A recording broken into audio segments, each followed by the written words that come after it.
దేవునికి స్తోత్రం. అందరూ చేతులెత్తి చెప్పుదాం హల్లెలూయా, హల్లెలూయా. మహాగణుడైన యేసయ్య నామానికి మహిమ కలుగునుగాక. ప్రేమతో నన్ను ఆహ్వానించి ఈ సమయాన్ని నాకు ఇచ్చిన దైవజనులకు, వారి కుటుంబానికి ప్రభు పేరిట వందనాలు తెలియజేస్తూ ఉన్నాను. వేదిక మీద ఉన్న దైవజనులు, పెద్దలు, వారందరికీ వందనాలు తెలియజేస్తూ ఉన్నాను. ఆర్కెస్ట్రా వారికి వందనాలు తెలియజేస్తున్నాను. కూడి వచ్చిన మీ అందరికీ వందనాలు తెలియజేస్తున్నాను. నన్ను ఇక్కడికి ఆహ్వానించిన దైవజనులు జోసఫ్ అశోక్ గారు, వారికి కూడా ప్రభు పేరిట వందనాలు తెలియజేస్తూ ఉన్నాను.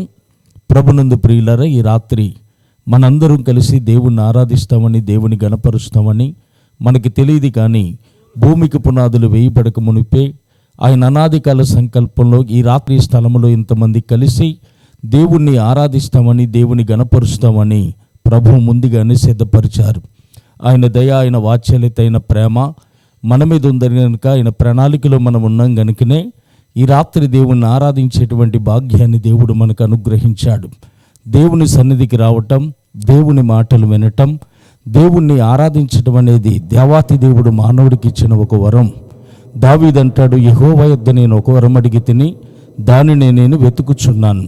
ఆయన ప్రసన్నతను అనుభవించటానికి, ఆయన వాక్యాన్ని ధ్యానం చేయటానికి నా జీవితకాలం అంతా నేను యెహోవా మందిరంలో నివాసం ఉండగోరుచున్నాను అన్నాడు. ఆ మహాభాగ్యాన్ని, ధన్యతను దేవుడు మనకిచ్చినందుకు దేవుని స్తుతిస్తూ కృతజ్ఞతతో దేవుని మాటలు విందాం. కూడి వచ్చిన మీ అందరూ చాలా మంచివారు. యోగ్యత లేని వాడిని, అర్హత లేని వాడిని, రోతలు తిన్న పందికైనా ఇలువ ఉందేమో, కానీ నా బ్రతుకు మాత్రం ఇలువలేదు. ఇలువలేని నా బ్రతుకు ఇలువనిచ్చి మీ అందరితో కలిసి ఆ మహాదేవుని ఆరాధించే భాగ్యాన్ని, యేసయ్య నాకు ఇచ్చిన ఈ జీవితం ఒక వరం. కేవలం 98వ సంవత్సరంలో రామచంద్రపురం నడి రోడ్డు మీద తినటానికి తిండి లేక, కట్టుకోవటానికి వస్త్రం లేక, కాళ్ళకు జోడు లేక అడుక్కున్నటువంటి వ్యక్తిని. అడుక్కున్నాను అంటున్నాడు, ఇతనికి ఏమీ లేదా అని మీరు అనుకోవచ్చు. 25 లక్షల ఆస్తికి వారసున్నాయి. పెద్ద ఇటుక బట్టి 3 ట్రాక్టర్లు, 12 మంది డ్రైవర్లు, 70 మంది పనివారితో ఎంతో వైభవంగా తొరతూగుతూ చెడుకు బానిసనై, చెడు స్నేహాలు బట్టి ఆస్తి అంతా పాడు చేసుకొని అప్పులు పాలైపోయి, అపనిందల పాలైపోయి, అవమానాలు పాలైపోయి బ్రతకూడదు, చనిపోవాలని సావును ఎతుకుతూ ఉండగా జీవమైన యేసు నన్ను ఎత్తుక్కుంటూ వచ్చి నా జీవితాన్ని దర్శించి ఆకలి తీర్చి, అప్పులు తీర్చి సేవకునిగా మీ ముందుకు పంపించారు. నా జీవితం ఎలాగుండేది, ఏ విధంగా పతనం అయ్యింది, ఏ విధంగా ప్రభు తిరిగి నా జీవితాన్ని కట్టారు అనేది ఈ రాత్రి నా అనుభవ సాక్ష్యాన్ని మీతో పంచుకుంటాను. రేపు రాత్రికి పంచుకుందాం అనుకున్నాను, కానీ దేవుని ప్రేరణను బట్టి మరి ఈరోజు ఖచ్చితంగా సాక్ష్యాన్ని అందించాలని ప్రేరేపించబడుతున్నాను గనుక ఈ రాత్రి, మొదటి రాత్రి, రేపు మధ్యాహ్నం, రేపు రాత్రి కూడా దేవుని వాక్యాన్ని మనం ధ్యానం చేద్దాం. సమయాన్ని బట్టి నా సాక్ష్యం మీ అందరికీ తెలియజేసి సమయాన్ని బట్టి దేవుని వాక్యాన్ని కూడా మనం ధ్యానం చేద్దాం. ఒక వాక్యాన్ని మనం చదువుకుందాం. లూకా శుభవార్త 19వ అధ్యాయము, లూకా శుభవార్త 19వ అధ్యాయము 10వ వచనాన్ని చదువుదాం. నశించిన దానిని వెదకి రక్షించుటకు మనుష్య కుమారుడు వచ్చునని అతనితో చెప్పెను. చాలండి. నశించిన దానిని వెదకి రక్షించుటకు మనుష్య కుమారుడు వచ్చునని అతనితో చెప్పెను. ప్రార్థన చేసుకుందాం. మహాపరిశుద్ధుడా, ఘనమైన తండ్రి, నీకు వందనాలు. ఈ ప్రాంతంలోని దాసుని ఏర్పాటు చేసుకొని జరిగిస్తున్న సేవా పరిచర్య కొరకు వందనాలు. ఏర్పాటు చేసిన ఈ సభల కొరకు స్తోత్రాలు. మొదటి దినం ఎంతో ఆశీర్వాదకరంగా జరిగించావు. నీ బిడ్డను వాడుకొని అద్భుత రీతిలో మాట్లాడావు. ఈ రాత్రి ప్రార్థన ద్వారా, పాటల ద్వారా, ఆరాధన ద్వారా నీ నామం మహింపరచబడింది తండ్రి. నిలవబట్టక అర్హత లేని వాడిని, నీ ఆత్మ సహాయం కోరుకుంటున్న దీనుణ్ణి తండ్రి కరుణించి, కనికరించి మా అందరితో మీరు మాట్లాడండి. ఆటంకపరిచి, అభ్యంతరాలు పెట్టి, అనాలోచనలు పెడుతున్న ప్రతి విధమైన దెయ్యపు శక్తులను నజరేయుడైన యేసు నామములో బంధిస్తున్నాను. కృపగల నీ హస్తాలకు మమ్మల్ని అప్పగిస్తూ యేసు నామములో అడుగుచున్నాను పరమ తండ్రి, ఆమెన్. దేవుడి స్తోత్రం, హల్లెలూయా.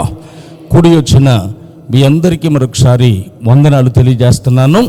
చదువుకున్న వాక్య భాగము లూకా శుభవార్త 19వ అధ్యాయము 10వ వచనాన్ని మనం చదువుకున్నాం.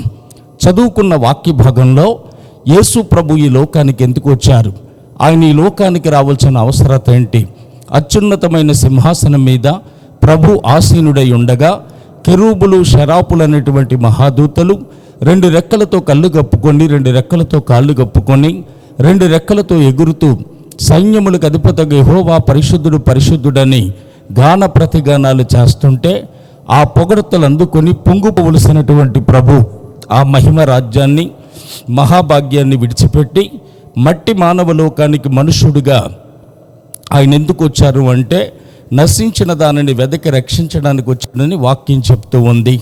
నశించింది అనగా పాడైపోయిన దాన్ని బాగు చేయటానికి, పతనమైపోయిన దాన్ని లేవనెత్తటానికి, చెదిరిపోయిన దాన్ని సమకూర్చడానికి, మోడుబారిన దాన్ని సిగిరింప చేయటానికి యేసయ్య ఈ లోకానికి వచ్చారు. నేను చాలా కాలం కిందట సీరాల అనే ప్రాంతానికి మీటింగ్కి వెళ్ళాను. రాత్రి 2 గంటలకి తిరుమల ఎక్స్ప్రెస్ ఎక్కాను. అతను ఎక్కడి నుంచి వస్తున్నాడో తెలియదు, కానీ సీటుకి అడ్డంగా ఒక ఆయన పడుకున్నాడు. చాలాసేపు అతన్ని లేపాను. అతను గురక పెట్టుకొని పడుకున్నాడు. చోట్లేక కాళ్ళ దగ్గర కూర్చున్నాను. ట్రైన్ రాజమండ్రి వచ్చేంతవరకు అతను లేవలేదండి. రాజమండ్రి వచ్చి గోదావరి బ్రిడ్జి మీదకి ఎంటర్ అవుతుందనగా అతను లెగిసి కూర్చొని, మేస్టారు ఇది రాజమండ్రేనా అని అడిగాడు. అవునండి అని చెప్పాను. ఇది గోదావరి బ్రిడ్జి అనా అన్నాడు. అవునండి అని చెప్పాను. జేబులోంచి ఒక పరస తీశాడు. ఆ పరసలో చాలా డబ్బులు ఉన్నాయి. ఆ డబ్బుల మధ్యనున్న ఒక 5 రూపాయల కాసు తీసుకొని తన 2 కళ్ళు నీటల్లో పడేశాడు. నేను అడిగాను, డబ్బులు ఏంటండి నీటల్లో పడేస్తున్నారు అని. నేను దేవుడికి వేశాను అన్నాడు. అరే, నీటల్లో పడేసి దేవుడికి అంటారేంటి మీరు? మీరు బయలుదేరింది మొదలుకొని అంగవైకల్యం కలిగిన వారు ఎంతోమంది మీ దగ్గరికి వచ్చి ఉంటారు కదా, వాళ్ళకిస్తే కడుపు గెలిన తిండి కదండి అంటే మీకు అర్థం కాదా, నేను దేవుడికి వేశాను అన్నాడు. రాజమండ్రి వచ్చింది, నేను దిగి వెళ్ళిపోయాను, అతను వెళ్ళిపోయాడు. అది జరిగిన 2 నెలల తర్వాత రాజమండ్రిలో మీటింగ్ ఉందని ఫోన్ వచ్చింది. ఎక్కడికి రావాలంటే కోటిపల్లి బస్ స్టాండ్కి రమ్మన్నారు. కోటిపల్లి బస్ స్టాండ్కి వెళ్ళాను. అక్కడికి 2 తమ్ముళ్ళు మీటింగ్ ఎక్కడ కాదన్నయ్య అన్నారు. అంటే చూడండి, ఇది కట్ అయిపోయింది.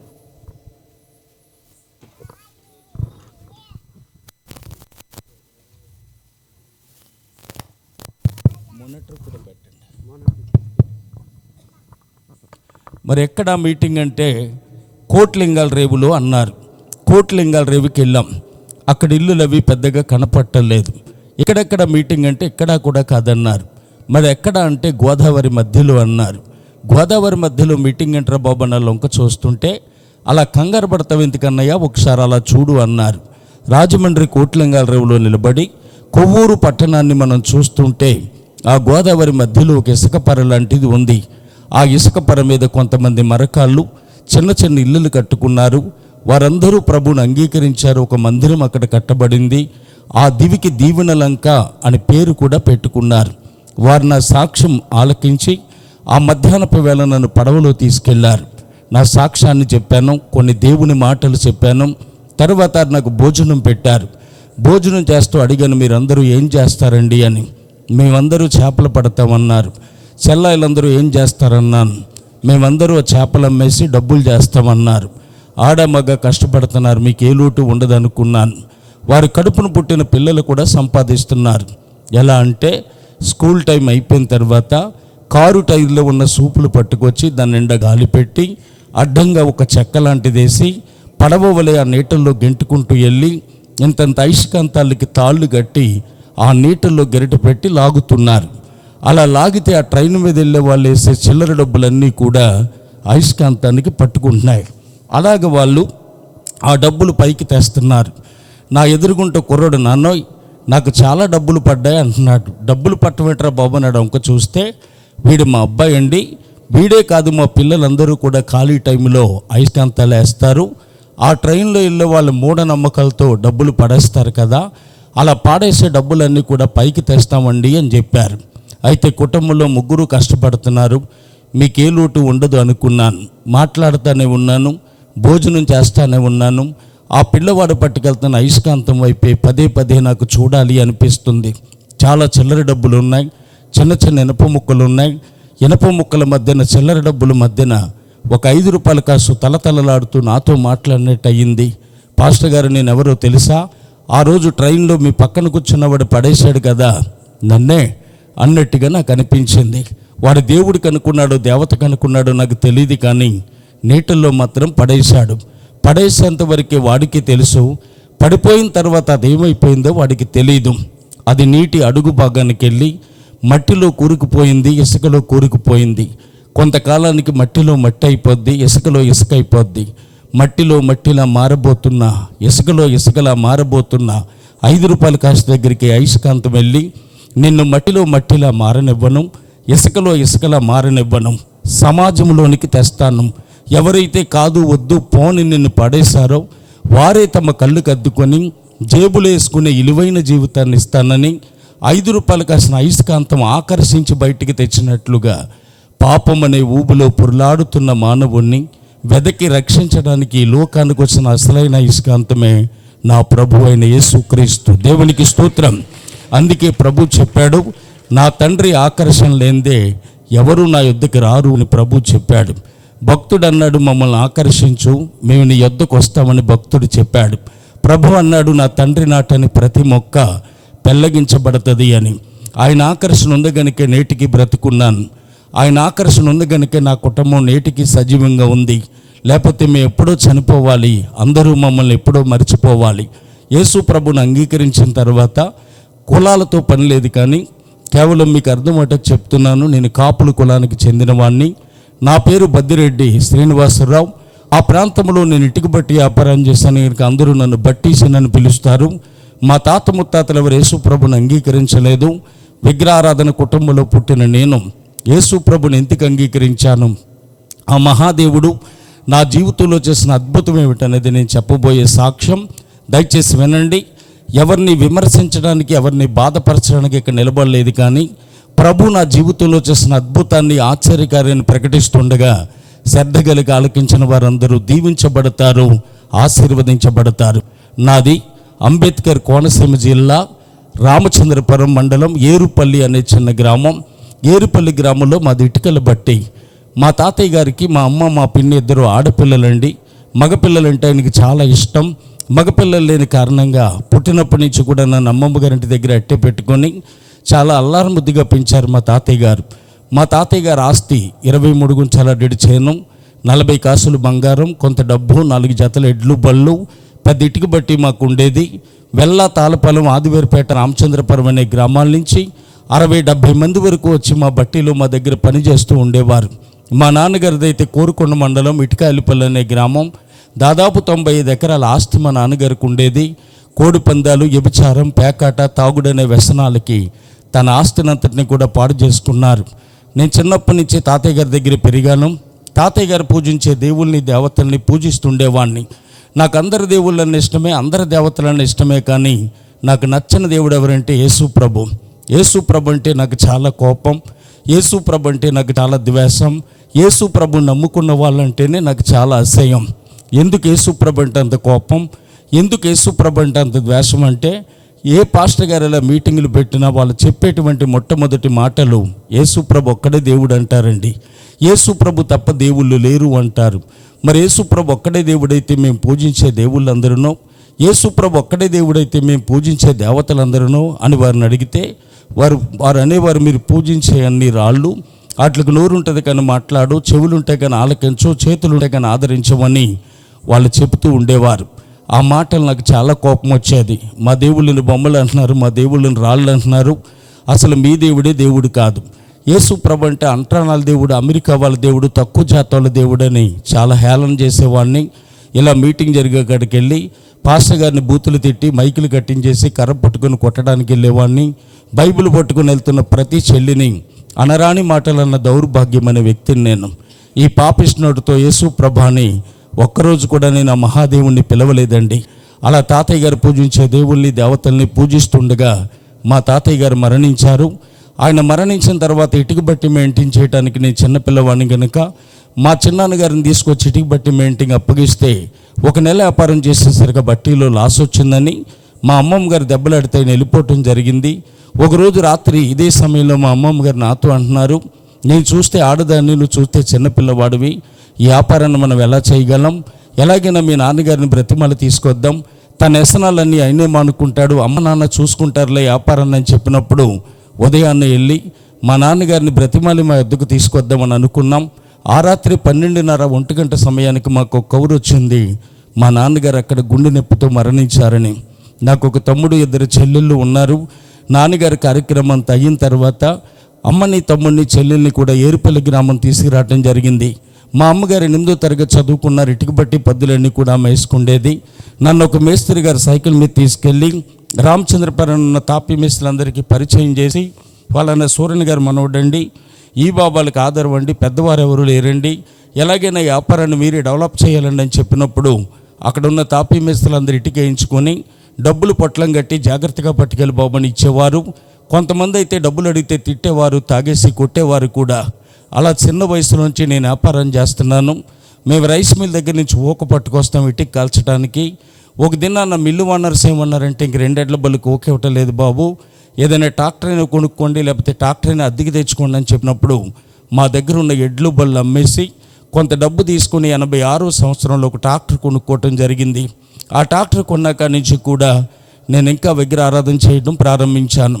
ప్రతి శుక్రవారం ఆ ట్రాక్టర్ కడిగించి పసుబొట్టులు పెట్టి నిమ్మకాయలు కట్టి దండలేసి కొబ్బరికాయలు దిగదుడిసి కొట్టి ఎన్నో పూజలు చేసే ట్రాక్టర్ పని మీదకి పంపిస్తుంటే ఆ రోజే టైర్ పేలిపోవటమో, గేర్ బాక్స్ పగిలిపోవటమో, ఎక్కడో చోట బండి ఆగిపోతూ ఉండేది.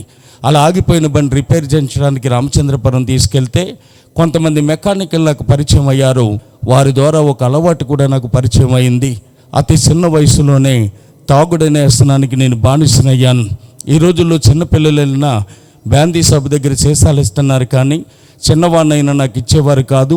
మా బట్టీలో పనిచేసే వ్యక్తి చేత నేను మందు తెప్పించుకుంటే మా అమ్మగారికి తెలిసిపోతుందని బయట ఉన్న వ్యక్తిని పిలిచి అతనికి తాగినంత పోయించి కొన్ని డబ్బులు ఇచ్చి, అసలు మత్తు అంటే ఎలా ఉంటుందో చూద్దాం, తిమ్మిరంటే ఎలా ఉంటుందో చూద్దాం, దాని రుచి ఎలా ఉంటుందో చూద్దామని సరదాగాని ఒక కాయి తెప్పించుకొని సరదాగా ఒక మూత మందు తాగి కతిమదంతా అతనికి ఇచ్చేసేవాడిని.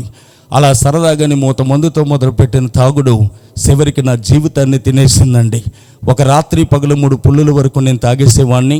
నేను గొప్ప చెప్పడం లేదు, 1600 రూపాయలు ఖరీదు చేసే సీసా కానించి 10 రూపాయలు బ్యాటరీ సరదాకా, పనికిమాల సరదాకా అన్ని రకాలు సొంతంగా తయారు చేయించుకుని తాగినటువంటి దౌర్భాగ్యమైన జీవితం నాది.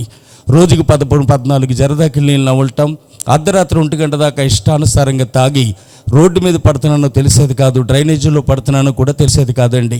అలా పడిపోయి ఉంటే ఎవరైనా మా ఇంటికి వెళ్ళి మీ అబ్బాయి పలానా చోట పడిపోయారని నేను చెప్తే మా అమ్మ, మా తమ్ముడు, మా చెల్లెళ్ళు రిక్షా తీసుకొని రోడ్డు మీద ఉన్న చెత్తగుట్టలన్నీ ఎత్తుక్కుంటూ వచ్చేవారు. ఏదో చెత్తగుట్ట చాటున పడున్న నన్ను రిక్షాలో వేసుకెళ్ళి స్నానం చేయించి మంచం మీద పడుకోబెట్టి నా మంచం చుట్టూ కూర్చొని ఏడుస్తూ ఉండేవారు. మా అమ్మ అంటే నాకు చాలా ఇష్టం. మా నాన్నగారితో చాలా చిత్రహింసలు అనుభవించింది. నాన్నగారు చనిపోయారన్న బాధలో ఉంది. పిల్లలమైన మమ్మల్నైనా చూసుకొని ఆనందంగా బ్రతుకుదాం అనుకున్న ఆ తల్లికి నిరాశ మిగిల్చినటువంటి దౌర్భాగ్యపు కొడుకుని నేను.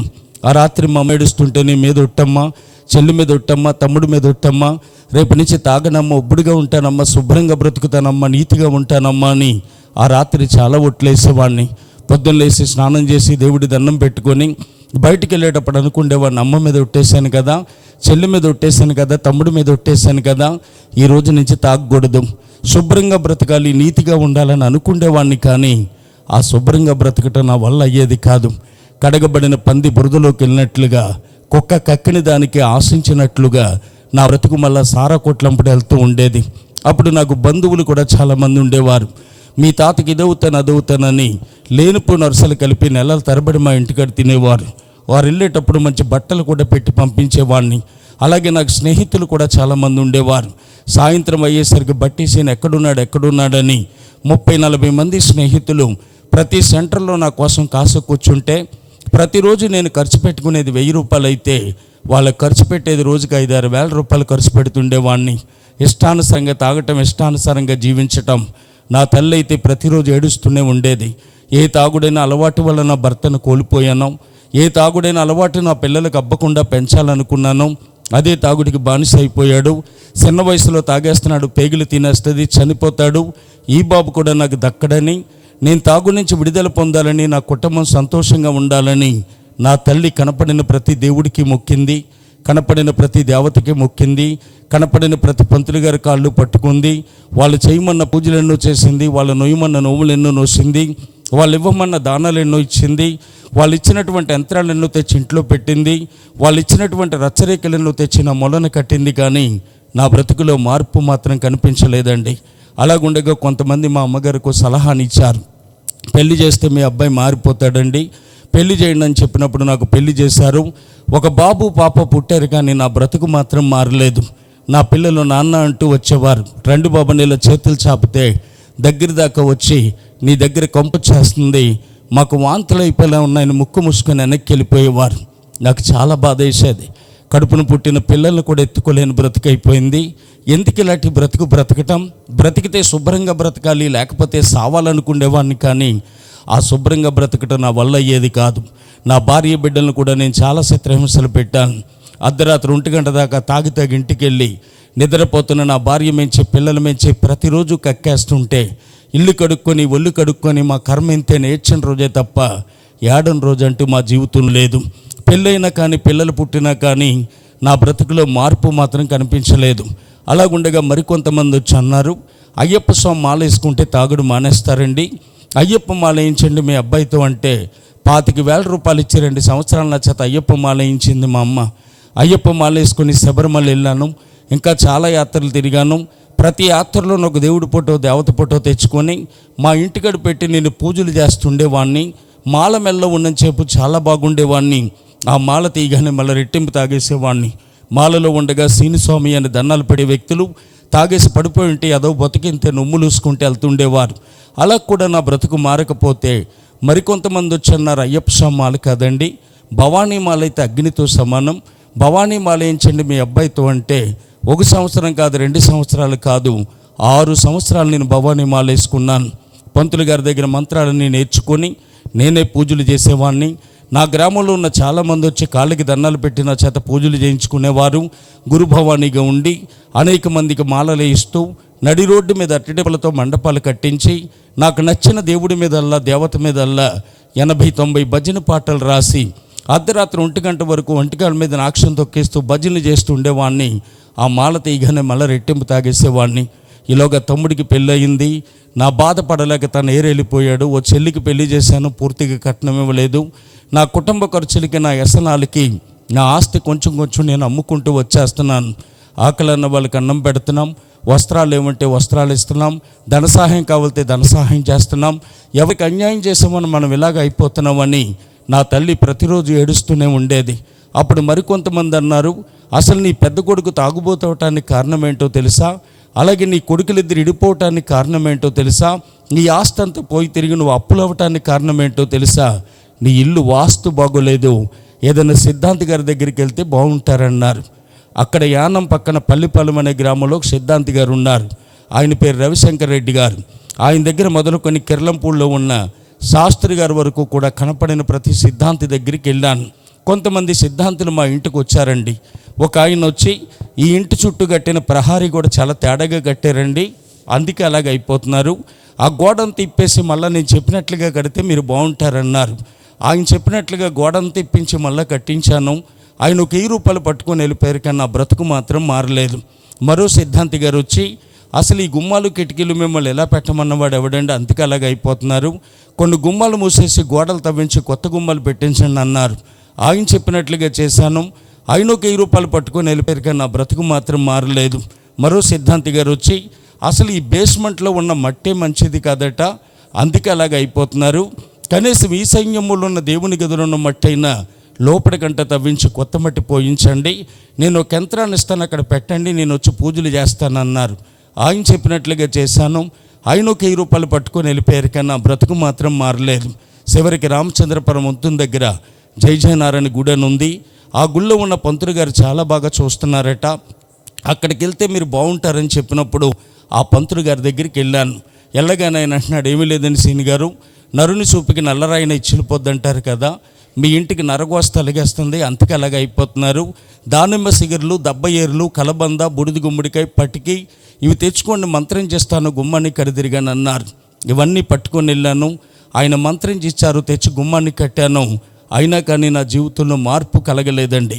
ఆయన జాతిపచ్చ ఉంగరం చేయించుకోమన్నారు, పగడం ఉంగరం చేయించుకోమన్నారు, మంచుముచ్చు ఉంగరం చేయించుకోమన్నారు. ఈ 3 ఉంగరాలు చేయించుకున్నాను చేతుల్లో పెడితే కొన్ని వేల మంత్రాలు చదివేట్లకి శక్తిని ప్రసాదించానని ఆయన చేతులతో నాకు తొడిగారు. కందుల దానం, పెసల దానం, మినువుల దానం, ఉలవల దానం, ఉప్పు దానం ఇమ్మంటే అన్ని దానాలు ఇచ్చాను. అయినా కానీ నా జీవితంలో మార్పు కలగలేదు. ఆ పంతులు గారు అంటున్నారు, అర్ధరాత్రి 1 గంటకు ఒక్కడవు లేచి ఊరు చివరున్న చాలమయంగి వెళ్ళి అక్కడ ఒక మట్టి పంపిది చేసి దాంట్లో నువ్వుల నూనె పోసి 3 రకాల దారాలని ఒత్తిగా పేని అక్కడ వెలిగించి వస్తే వెలుగొచ్చేసరికి నీ బ్రతుకు మారిపోద్ది అన్నాడు. అర్ధరాత్రి వెళ్ళి పమ్మిది చేసి నూనె పోస్తుంటే పమ్మిది ఇచ్చుడిపోతూ ఉండేది. ఎలాగైనా పమ్మిది నిలబెట్టి ఒత్తి వెలిగించి, దేవుడా నా బ్రతుకును మార్చవా, దేవుడా నాకు మంచి జీవితాన్ని ఇవ్వా అని ఎన్నో రాత్రులు నేను నేర్చాను. కానీ జీవితంలో మార్పు అనేది కనిపించలేదు.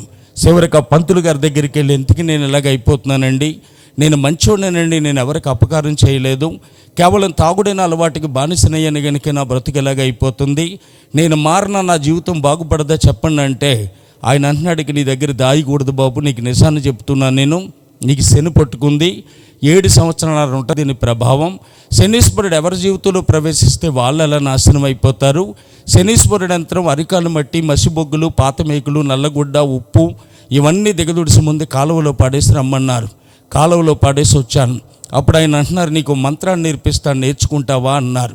మంత్రాలు ఎందుకండి అంటే, కొన్ని రోజుల తెల్లవారుజాము 4 గంటలకు జమ్ము చెట్టు దగ్గరికి వెళ్ళి దాని చుట్టూ 108 సార్లు తిరుగుతూ ఈ మంత్రాన్ని జపించాలి, అలాగూ నువ్వు కొన్నాళ్ళు చేయగలిగితే నీకు మనశ్శాంతి కలుగుతుంది అన్నారు.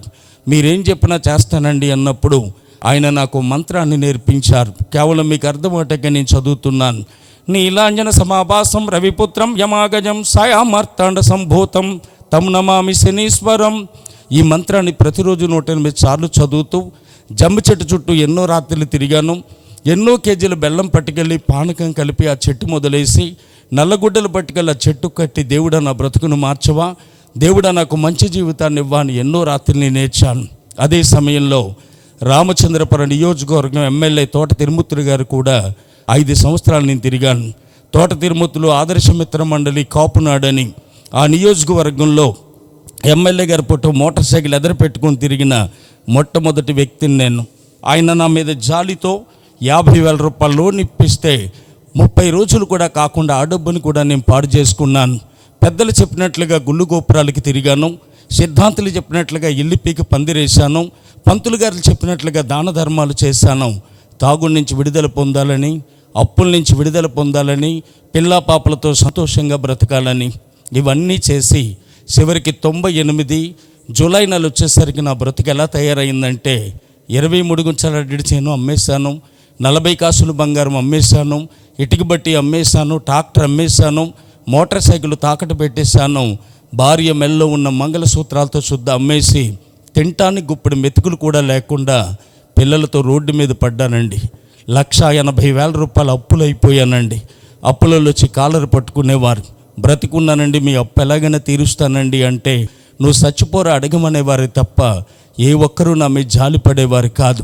నా పిల్లలిద్దరు ఇలా కడుపు పట్టుకొని వచ్చి ఆకలేసేస్తుంది నాన్న, కడుపులో పోట్లు వస్తున్నాయి నాన్న, మాకు అన్నం కావాలన్న నేడుస్తుంటే నా కడుపును పుట్టిన పిల్లలకి ఇంత అన్నం పెట్టే దిక్కు నా దగ్గర లేక అలా పైపు దగ్గరికి తీసుకెళ్ళి మంచినీళ్ళు పట్టించేసి పడుకోబెడితే ఆ పిల్లలు ఆకలి కాగలేక అలాగే ఇంటింటికి వెళ్ళి అన్నాలు తింటున్న వారి గుమ్మలోకి వెళ్ళి అలా ముఖాలంక చూస్తుంటే చిన్నపిల్లలు కదా కడుపుడు ఆకలితున్నారు, ఇప్పుడు మెతుకులు పెడదామన్న తల్లులు ఏమనేవారో తెలుసా? నిన్న వండుకోలేదా, మొన్న వండుకోలేదా, అటుమొన్నైనా వండుకున్నారా లేదా అని హేళన చేస్తారే తప్ప ఏ ఒక్కరూ నా పసిపిల్లలకు ఇప్పుడు మెతుకులు కూడా పెట్టలేదండి. మా పాప ఆకలి కాగలేక నా స్నేహితులు కనపడినప్పుడు నిన్నటిదాకా మా నాన్నతో తిరిగాడు కదా అని బాబాయ్ ఒక పావలా ఇవ్వని అడిగితే ఒక గదుమరే తప్ప ఏ స్నేహితుడు ఒక పావలా కాసు కూడా నా బిడ్డలకు ఇవ్వలేదండి. మాకు డబ్బు కావాలని అడగలేదు, బంగారం కావాలని అడగలేదు, కానీ ఇంత అన్నం కావాలని ఏడ్చాం. ఆకలి బాధ ఎలా ఉంటుందో నాకు బాగా తెలుసు.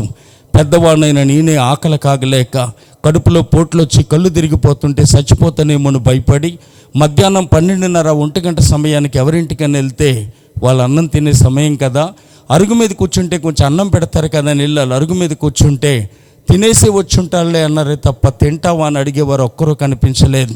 కేవలం తాగుడైన అలవాటుకి బానిసనయ్యాను గనుక నా పిల్లల బ్రతుకు ఎలా తయారైందంటే చిన్న చిన్న పిల్లల జంతికలు కొనుక్కొని వాళ్ళు తింటున్నప్పుడు నోటి దగ్గర నుంచి ఇంత ముక్కలు అలా కింద రాలిపోతే మట్టిలో తొక్కి వాళ్ళు వెళ్ళిపోయిన తర్వాత ఆ మట్టిలో ఉన్న ముక్కలు తీసుకొని తినే స్థితి నా పిల్లలకు వచ్చింది.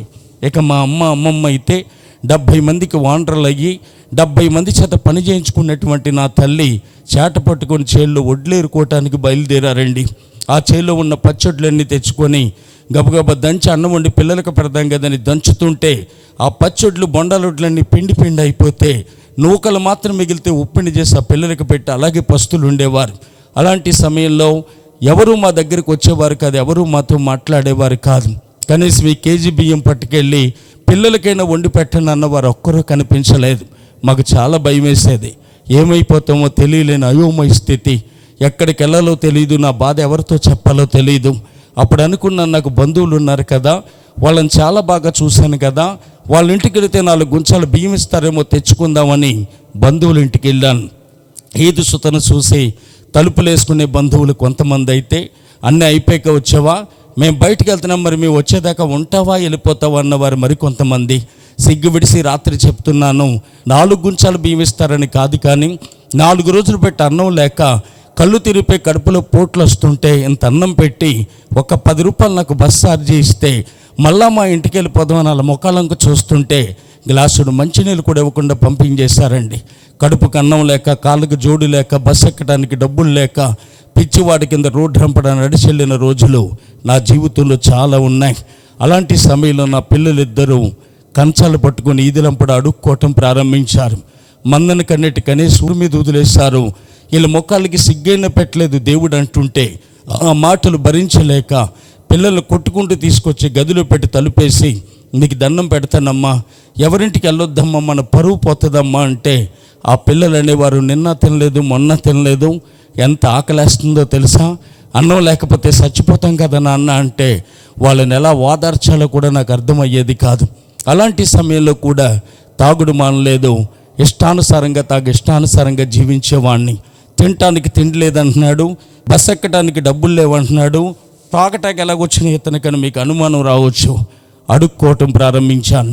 ఎక్కడైతే ఎమ్మెల్యే గారితో పాటు కారులో తిరిగానో, ఎక్కడైతే ఎమ్మెల్యే గారు జీపులో వస్తుంటే రిబ్బన్నులు కట్టుకొని ఎర్రబొట్టులు పెట్టుకొని మోటార్ సైకిల్ సైలెన్సర్లు తీసి రేట్ చేసుకుంటూ జైజేలు కొట్టుకుంటూ గంతులు వేసుకుంటూ తిరిగానో, ఎక్కడైతే 500 కాయతో రిక్షా వాడికి ఇచ్చి చిల్లర కూడా పుచ్చుకోకుండా తిరిగానో, అదే రామచంద్రపురం రాజగోపాల్ సెంటర్ మొదలుకొని ఎల్ఐసి బిల్డింగ్ దాకా నడి రోడ్డు మీద ఉన్న కొట్టుల దగ్గరికి వెళ్ళి దొంగ మందుల సీట్లు పట్టుకెళ్ళి ఏ చేతులు చాపి, మా అమ్మ కొంట్లో బాలేదండి, నా భార్య కొంట్లో బాలేదండి, నా పిల్లల కొంట్లో బాలేదండి, హాస్పిటల్లో పెట్టామండి, మందులెట్టుకు వెళ్ళకపోతే చచ్చిపోతారండి అని చెప్పి అబద్ధాలాడి వాళ్ళ కాళ్ళు పట్టుకుంటే 5-10 ఇచ్చేవారు.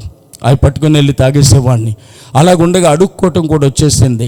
కనపడని ప్రతి వారంగా చెయ్యి చాపుతుంటే వాళ్ళ సైకిల్ మీద వెళ్తూ చిల్లర డబ్బులు గిరేస్తుంటే ఆ సైకిల్ వెనకాల పరిగెత్తుకొని వెళ్ళి చిల్లరంతా ఏరుకొని తాగేసేవాడిని. బట్టి సీనాన్ని ఎలాగైపోయాడంటారని కొంతమంది, ఏదో బతికింతేడి చరిత్ర అయిపోయిందన్న వారు మరికొంతమంది. 2000 ఉంటే గంటలు ఆరిపేసే నాకు 2 రూపాయల కాసు డ్రైనేజీలో పడితే రోజంతా ఎతికే స్థితి నా జీవితంలో వచ్చింది. అయినా సరే నేనేమాత్రం సిగ్గుపడేవాడిని కాదు. తాగుడు కోసం ఏది చేయటాకనే సిద్ధపడేవాడిని. ఎందుకంటే నేను పూర్తిగా తాగుడికి బానిసనైపోయాను. నేనెంత తాగుబోతున్నో మరో మాట చెప్తున్నాను. మా పాపకు 3వ సంవత్సరం వయసప్పుడు వాళ్ళ అమ్మమ్మ గారు చిన్న చిన్న రింగులు కుట్టిస్తే 2 చెవులు పుల్లు పడిపోయినాయి. ఇంకా రక్తపు చుక్కలు కారటానికి సిద్ధంగా ఉన్నాయి. ఆ రోజు ఇల్లంతా తిరిగేశాను. ఎక్కడ నాకు ₹10 కూడా దొరకలేదండి. ఏం చేయాలో తెలియక మా పాపను ఎత్తుకుని ముద్దులాడుతుంటే తాగుబోతుడికి ఇప్పుడు జ్ఞాపకం వచ్చినట్టుంది కూతురని కొంతమంది, తాగుబోతుడైతే మాత్రం మనిషి కాదా, తనే మారుతానని కొంతమంది అనుకుంటూ లోపలికి వెళ్ళిపోయారు. వాళ్ళ లోపలికి వెళ్ళేంత వరకే కపటమైన ముద్దులు నా కూతురికి పెట్టాను. వాళ్ళ లోపలికి వెళ్ళేంత వరకు భుజాల మీద ఎత్తుకొని ఆడించాను. అలా లోపలికి వెళ్ళగానే మా పాపని ఇలా గోడ పక్కకు తీసుకొచ్చి ఆ చెవుకున్న రింగ్ ఇప్పుకొని వెళ్ళిపోదామని అది ఇప్పుతుంటే దగ్గరికి సుట్టేసి ఉన్న దాని మీద ఎంత ఇప్పినా కానీ రావటం లేదండి. అలా చెవు పట్టుకుంటే చాలా రక్తం బుడబడా కారిపోతుంది. అది ఆడవటం ప్రారంభించింది.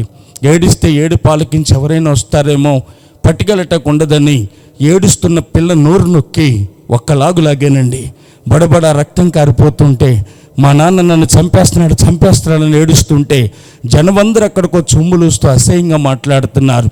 ఆ పాప అయితే ఇలా చేతులు జోడించి, నీకు దండం పెడతాను నాన్న, నీ కాళ్ళు పట్టుకుంటాను నాన్న, చచ్చిపోయేలాగా ఉన్నాను నాన్న అని పారిపోతుంటే కన్న కూతురిని కానీ పసిపిల్లని కానీ చూడకుండా ఇదే చేత్తో గోడను పెట్టి నొక్కి ఆ 2వ చెవిది కూడా లాక్కున్నట్టుకు వెళ్ళిపోయి అమ్మేసి తాగేసిన కసాయి తండ్రినండి నేను. నాలాంటి బ్రతికి ఒక్కరికి రాకూడదు. రామచంద్రపురం పాత బస్ స్టాండ్లో దేవి లాడ్జింగ్ అని ఉండేది. అందులో 2 వ్యక్తులు కాయి కొనుక్కొని గ్లాసుల్లో పోసుకొని కొంచెం కొంచెం తాగాలి మాట్లాడుకుంటూ ఉంటే ఆ మైంగెళ్ళి ఎంగిలి మందు కూడా తాగేసి వచ్చేసేవాడిని. ఆ బల్లలు తుడిసే వ్యక్తికి 10 రూపాయలు ఇస్తే నమస్కారం సీన్ గారు అనేవాడు. ఏ వ్యక్తి అయితే నమస్కారం పెట్టాడో, ఏ వ్యక్తి అయితే నేను ఇచ్చే 10 రూపాయల కోసం చూశాడో, అదే వ్యక్తి ఆ ఎంగిలి మందు తాగేస్తుంటే మెడ రుమాలు వేసి లాక్కొచ్చి కాలుతో తన్ని బయటికి గంటేశాడు. ఆ మెట్టెల మించి దుల్లుకుంటే అలా రోడ్డు మీద పడిపోయి ఉంటే నా డబ్బుతో బాగుపడిన నా స్నేహితులు నా ఇంటికాడ తిని నా ట్రాక్టర్లు అద్దెకి తిప్పుకొని నా ఇటుక బట్టికలు అమ్ముకొని బాగుపడిన నా స్నేహితులు అనబడిన వారు ఆ బారులోకి వెళుతూ ఇడి బట్టేసినన్నా ఇడి బతుకింతే అని తన కాలుతో తన్ని తిరిగేసి నా మంచి దాటుకుంటూ వెళ్ళిపోయారే తప్ప ఏ ఒక్కడు గుక్కడి నీళ్లు కూడా తెచ్చి నా మొఖాన్ని కొట్టలేదండి. అంత దరిద్రం నేను అనుభవించాను, అంతగా నేను పాడైపోయాను. ఒకరోజు ఉదయాన్నే ఒంటి మీద చొక్కా కూడా లేకుండా రోడ్రంపుడకు పిచ్చోడి కింద వెళ్ళిపోతుంటే నా బట్టి స్థలం కొనుక్కున్న వ్యక్తి రామచంద్రపురం కమ్మవారి సావరన్న పల్ల తిరుమూర్తులు గారని ఆయన నా దగ్గరికి వచ్చారు. నేను అమ్మేసిన బట్టి స్థలంలో ఖాళీ కాలనటువంటి పాతటికి కౌరిటికి ఒక 2000 ఇటుకి నాది ఉండిపోయింది. ఆయన వచ్చి అంటున్నారు, ఇటుకి ఖాళీ చేస్తావా లేకపోతే ఎవరికైనా ఇచ్చేయమంటావా, మేము పని పట్టుకోవాలి మాకు అడ్డంగా ఉందంటే నాది 2000 ఇటుకు ఉంది కదా, ఎవరికైనా అమ్మేస్తే ఎంతకంత డబ్బులు వస్తాయి, లేదంటే వాళ్ళనే ఉంచుకొని ఎంతోకంత డబ్బులు ఇమ్మందామని ఒకరోజు ఉదయాన్నే బట్టి దగ్గరికి వెళ్ళాను. ఇంకా పని పట్టలేదు, ఎవరు అక్కడికి రాలేదు. సరే ఎవరైనా వస్తారు కదా అని అక్కడే కూర్చున్నాను. అలా కూర్చున్న నాకు నా గతమంతా జ్ఞాపకం వస్తుంది. అక్కడే నా తల్లి నన్ను నా తమ్ముడిని నా చెల్లెల్ని ఎత్తుకొని గోరుముద్దలు తినిపించి మమ్మల్ని పెంచిందండి. 1000 మందికి అన్నం పెట్టాం, లక్షల రూపాయలు సహాయం చేశాం, ఎంతోమందికి బతుకుదేరు కల్పించాం. ఎక్కడైతే బాగా బ్రతికానో, ఎక్కడైతే 10 మందికి అన్నం పెట్టానో అదే స్థలంలో ఒక ముద్ద అన్నానికి నోసుకోలేని దౌర్భాగ్యుడిగా కూర్చున్నాను. అందరిలాగే పుట్టాను, అందరిలాగే పెరిగాను, అందరూ బాగానే ఉన్నారు కానీ నేనే పాడైపోయాను. ఎందుకు నా జీవితం ఇలాగైపోయింది? ఇంకెవరు నన్ను ఆదరించేవారు లేరా, శారదీసేవారు లేరా, జాలి చూపేవారు లేరా, మరణమైన గత అని ఏడుస్తూ మరణాన్ని ఎత్తుకుతూ కూర్చున్న నా దగ్గరికి ఒక పాస్టర్ గారు వచ్చారండి. ఆయన వచ్చి అంటున్నారు, యేసు ప్రభు గుడికి ఇటుకి కావాలి బాబు ఇస్తావా అని అడిగారు. యేసు ప్రభు అంటే నాకు ఇష్టమేనండి, కానుకలు అవి ఇస్తానండి నేను దేవుడి కంటే. ఆయన అంటున్నారు, నీ కానుకలు కాదు కావాల్సింది, నీ హృదయాన్ని ప్రభుకు అన్నారు. యేసు ప్రభు అంటే ఎవరనుకుంటున్నాం? ఈ భూమి ఆకాశాలు కలగజేసిన దేవుడు. ఓ తల్లిలో మనల్ని కన్నాడు, తండ్రిలా పెంచుతున్నాడు. అటువంటి దేవుణ్ణి కాదనే కర్మ మనం తెచ్చుకుంటున్నాం.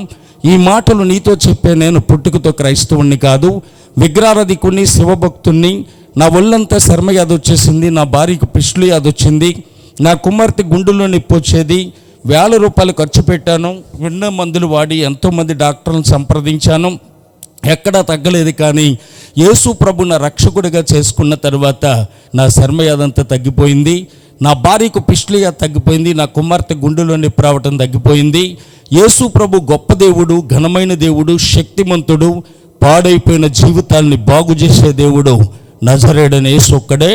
నువ్వు నిరాశలో ఉన్నావని, బాధల్లో ఉన్నావని నాకు అర్థమవుతుంది. యేసు ప్రభుని ఆరాధించడం మొదలుపెట్టి బాబని యేసయ్యని గురించిన మాటలు ఆయన నాతో చెప్పడం ప్రారంభించారండి. అందులో ఒక మాట నా హృదయాన్ని బలంగా తాకింది. ఒక ఆలోచన నాకు వస్తుంది.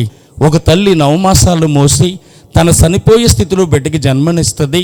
తన సర్వసుఖాన్ని విడిసి ఆ బిడ్డను పెంచి పెద్ద చేస్తే ఆడు పెద్దవాడయ్యాక తల్లిని తనటానికి సిద్ధపడుతున్నాడు. అలాగే నన్ను కన్న దేవుణ్ణి దేవుడు కాదని కూటాలు పెడుతున్న పాస్టర్ గారిని బూతులు తిట్టి మైకులు కట్టించేసి బైబిల్ పట్టుకుని వెళ్తున్న ప్రతి చెల్లిని అనరాని మాటలని చివరికి తింటానికి ఇప్పుడు మెతుకులు కూడా లేకుండా ఎంత భయంకరమైన శాపానికి గురయ్యానా అని ఆ రాత్రి చాలా ఏడ్చాను. ఆ రోజు నుంచి విగ్రహారాధన చేయటం మానేశాను. తాగుడు మాత్రం మానలేదండి. ఆ పాస్టర్ గారు మళ్ళీ ఛానల్ వరకు నాకు కనిపించలేదు. ఈలోగా నేను రోడ్డు రంపడి వెళ్తుంటే నా స్నేహితులు అనబడిన వారు పక్క రోడ్డు రంపడి వెళ్ళిపోయేవారే తప్ప ఎవరు నాతో మాట్లాడేవారు కాదు. కళ్ళు మూసుకుంటే చాలు నా పిల్లలు బస్టాండ్ రంపడి వెళ్ళి మా అమ్మ నాన్న చచ్చిపోయారండి, మాకేమైనా సహాయం చేయండి అని అందరి కాళ్ళు పట్టుకొని అడుక్కున్నట్టు నాకు కనిపించేది. కళ్ళు మూసుకుంటే చాలు మా అమ్మమ్మ ఆ ఇంటికి వెళ్ళి మీరు మాకు డబ్బులు ఇవ్వక్కర్లొద్దండి, కొంచెం అన్నం పెడితే చాలు మీ ఇంటి పని అంతా మేమే చేస్తామన్నట్టు కనిపించేది. ఆ వేదన భరించలేక, బాధ భరించలేక పూలమ్మని ఇక్కడ పుల్లలమ్మలేం. ఎంతోమంది నా దగ్గర బ్రతికినప్పుడు నేనెవరి దగ్గరికి వెళ్ళి పని చేయగలను? నాలాంటి వ్యక్తి బతకూడదు, చనిపోవాలని నిర్ణయించుకున్నాను. 98 జూలై 16 లక్షవారం రాత్రి. ఈ రాత్రితో బట్టేసిన చరిత్ర అయిపోయింది. ఏదైనా తాగి చచ్చిపోదాం అనుకుంటే నా మనసు అంటుంది, నువ్వు చనిపోతే నీ కుటుంబం అంతా అనాథులు అయిపోతారు కదా అంటుందండి. అయితే వాళ్ళకి ఏదైనా ఇష్టం ఇచ్చి చంపేసి తర్వాత నేను చనిపోదాం అనుకున్నాను.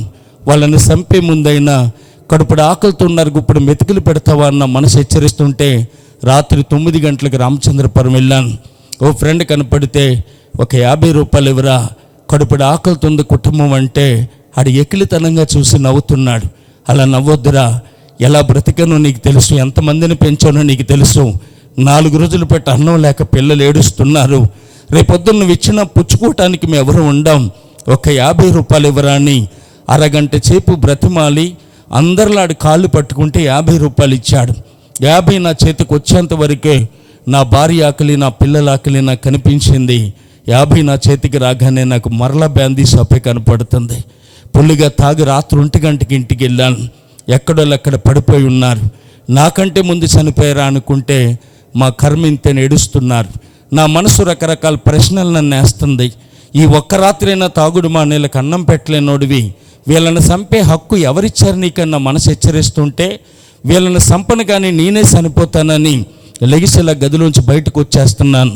నేను ఆ యాత్రలు తెచ్చిపెట్టుకున్న దేవుళ్ళు దేవతలు అనబడిన వారు దాదాపు 23 ఫోటోలు, ఇంత ఎత్తు ఫోటోలు మా కట్టుకట్టాల్లో వరుసగా ఉన్నాయి.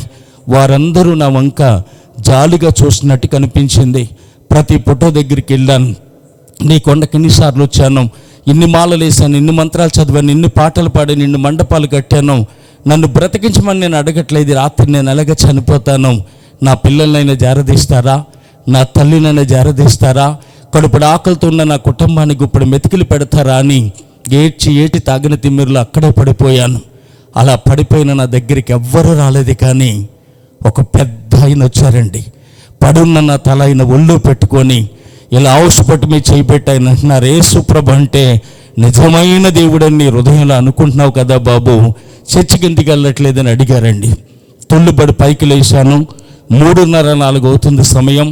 ఆ రాత్రి ఏం జరిగిందో ఈ రాత్రికి నేను ఊహించలేను, దాన్ని వర్ణించలేను. చుట్టుపక్కల చూస్తుంటే ఎవ్వరూ నాకు కనపట్టలేదు. కానీ బలమైన కార్యం ఆ రాత్రి నా జీవితంలో జరిగింది. అంతవరకు నేను తాగేసి ఉన్నాను, నా నోరు కూడా వాసన అనిపించట్లేదు. అప్పటి వరకు చనిపోదాం అనుకున్న ఆలోచన నాకు లేదు. కానీ బ్రతకాలన్న ఆశ, ఎప్పుడు వెలుగు వస్తుందా చర్చికి వెళ్ళి పాస్టర్ గారి చేత ప్రార్థన చేయించుకుందామన్న ఆశ నా హృదయంలో బయలుదేరింది. దేవునికి స్తోత్రం. ఉదయాన్నే లేచి నా గిటికి బట్టి దగ్గరికి వచ్చేసి ప్రభు మాటలు చెప్పిన పాస్టర్ గారు ఉన్నారు కదా, అక్కడికి వెళ్ళాలని చెప్పి నిర్ణయించుకున్నాను. 4 రూపాయలు సిటీ బస్ టికెట్, 40 పైసలు కూడా నా దగ్గర లేవండి. ఓ ఫ్రెండ్ దగ్గరికి వెళ్ళి, ఒకసారి నన్ను యేసు ప్రభు గుడికి తీసుకెళ్ళరా, గుళ్ళో అడుగు పెడితే సేవకుడు నా కోసం ప్రార్థన చేస్తే నా బ్రతుకు మారుతుందిరా అంటే, ఆడన్న నువ్వు నల్లబట్టలు అంటే నల్లబట్టలు వేసాం, ఎర్రబట్టలు అంటే ఎర్రబట్టలు వేసాం, సిద్ధాంతాలు అన్నావు, మంత్రాలు అన్నావు, యంత్రాలు అన్నావు, ఏది నీ బ్రతుకును మార్చలేదు. కానీ యేసు ప్రభు మారుస్తాడా, నీలాంటి చనిపోవటమే తప్ప నీ బ్రతుకు మారదురా అన్నాడండి. అలా కాదురా, నన్ను ఒక్కసారి తీసుకెళ్ళరా, గుళ్ళు అడుగు పెడితే సేవకుడు నా కోసం ప్రార్థన చేస్తే నా బ్రతుకు మారుతుందిరా అని ఏడ్చినప్పుడు అతను నన్ను తీసుకొని వెళ్ళాడు. అతను ఏరుపల్లి పంచాయతీ బోర్డు వైస్ ప్రెసిడెంట్గా, ఎన్నిసార్లు ప్రెసిడెంట్గా చేశాడు. ప్రజెంట్ అతనికి డిస్ ఉంది, దేవు గోవింద నరసింహరాయలు అతని పేరు. అతను నన్ను తీసుకొని వెళ్ళినప్పుడు ఇద్దరం కూడా అలా రోడ్డు మీద బస్తీకి వెళ్ళి చర్చిలో అడుగు పెడుతున్నాం.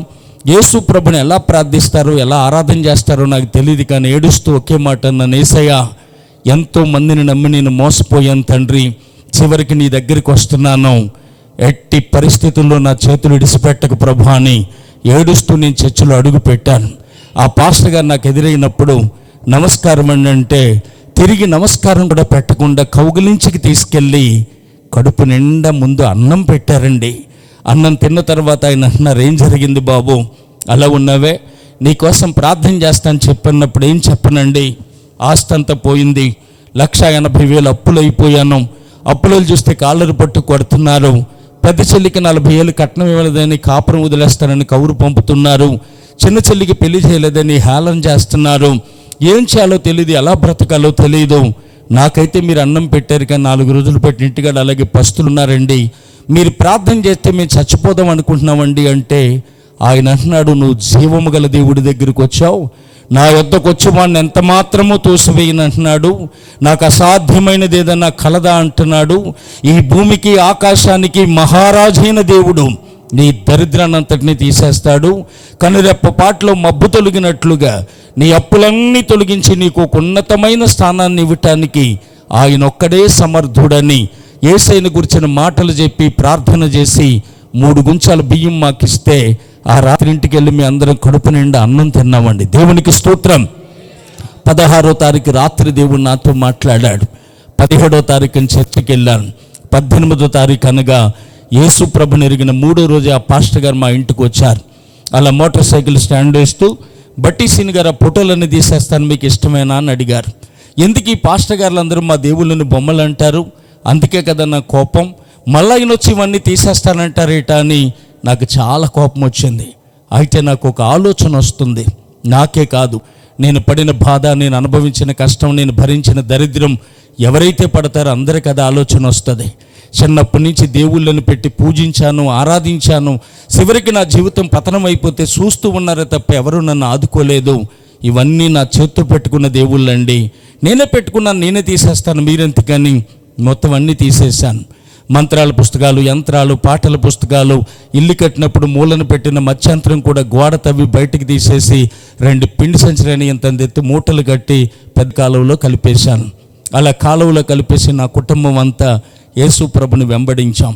మందిరానికి వెళ్ళటం ప్రారంభించాం. ఒకరోజు మందిరంలో మోకరించి వచ్చిరాని ప్రార్థన, చిన్న ప్రార్థన, నీవు తప్ప నాకు దిక్కు లేదు ప్రభా, ఏం చేసినా నీ చిత్తమే నాయనా అని తిరిగి చూడలేని పరిపూర్ణమైన విశ్వాసంతో ఆ మహాదేవుడైన యేసయ్య మీద ఆనుకున్నాం. నాకు పట్టుకున్న దరిద్రం అంతా వదిలిపోయిందండి. దేవునికి స్తోత్రం. అలా దేవుని సన్నిధిలో ఉన్న మాతో దేవుని వాక్యం మాట్లాడుతుంది. నీకు రక్షణ ఉందా? నువ్వు చనిపోతే ఎక్కడికి వెళ్తావు? నరకానికి పోతావు, జాగ్రత్త అని దేవుడు మమ్మల్ని హెచ్చరిస్తుంటే మాకు చాలా భయం వేసింది. ఆ పాస్టర్ గారి దగ్గరికి వెళ్ళి మాకు బాప్తీసం కావాలండి అంటే, రేపు నుంచి ఉపవాస ప్రార్థనలో రక్షణ పొందుదురుగాని సిద్ధపడండి అన్నారు.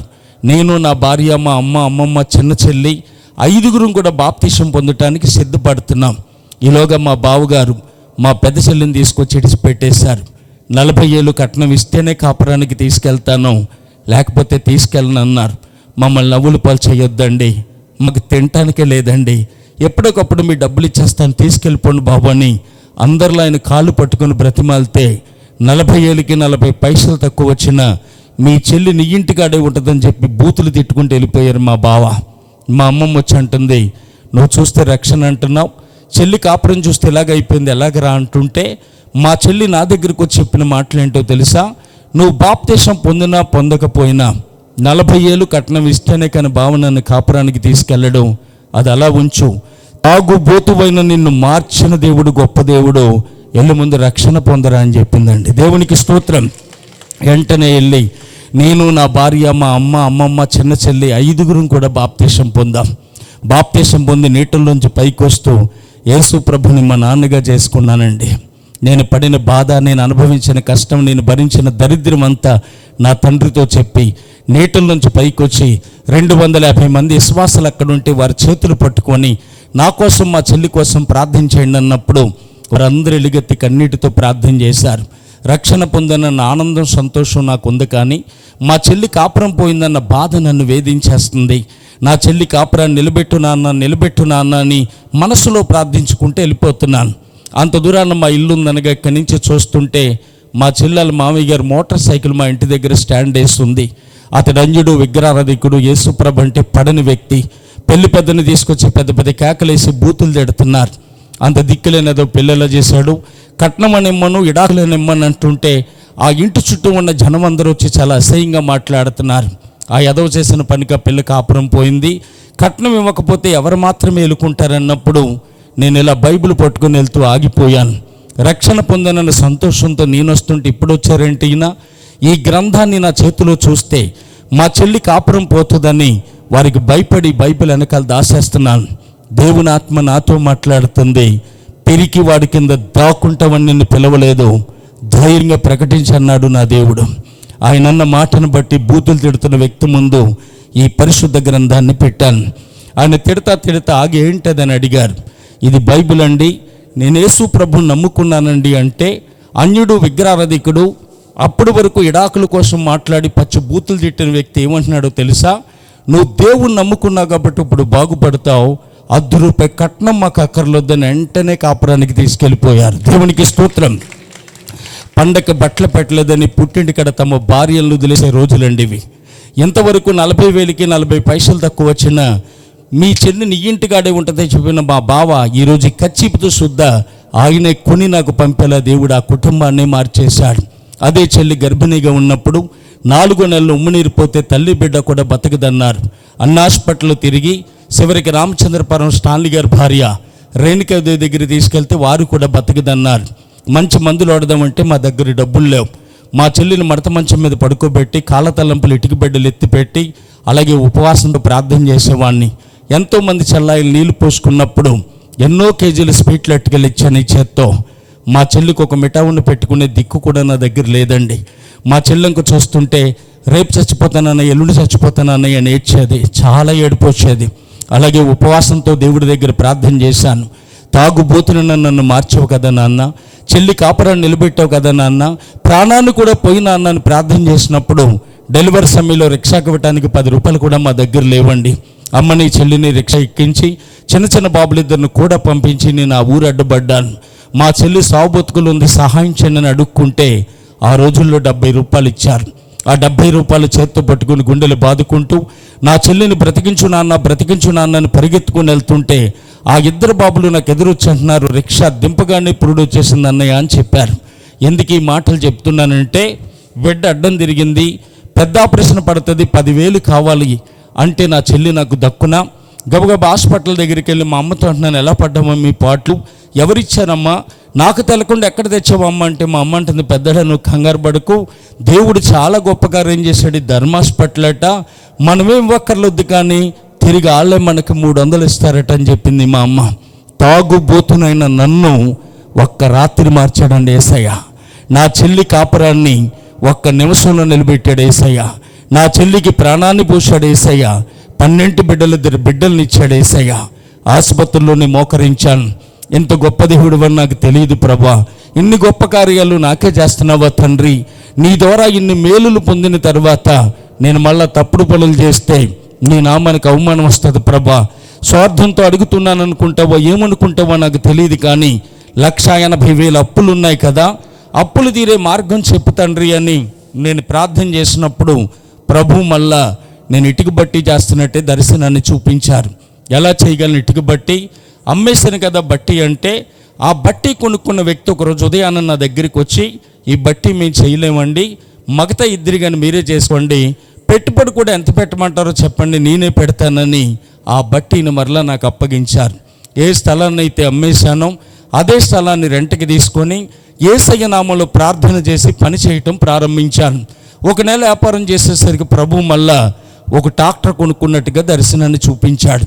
ఎలా కొనగలను ట్రాక్టర్, నా బ్రతుకంతా శ్మశానం అయిపోయింది కదా అంటే, శూన్యములో సృష్టిని చేసిన దేవుణ్ణి నేనని ఆయన నాతో మాట్లాడారు.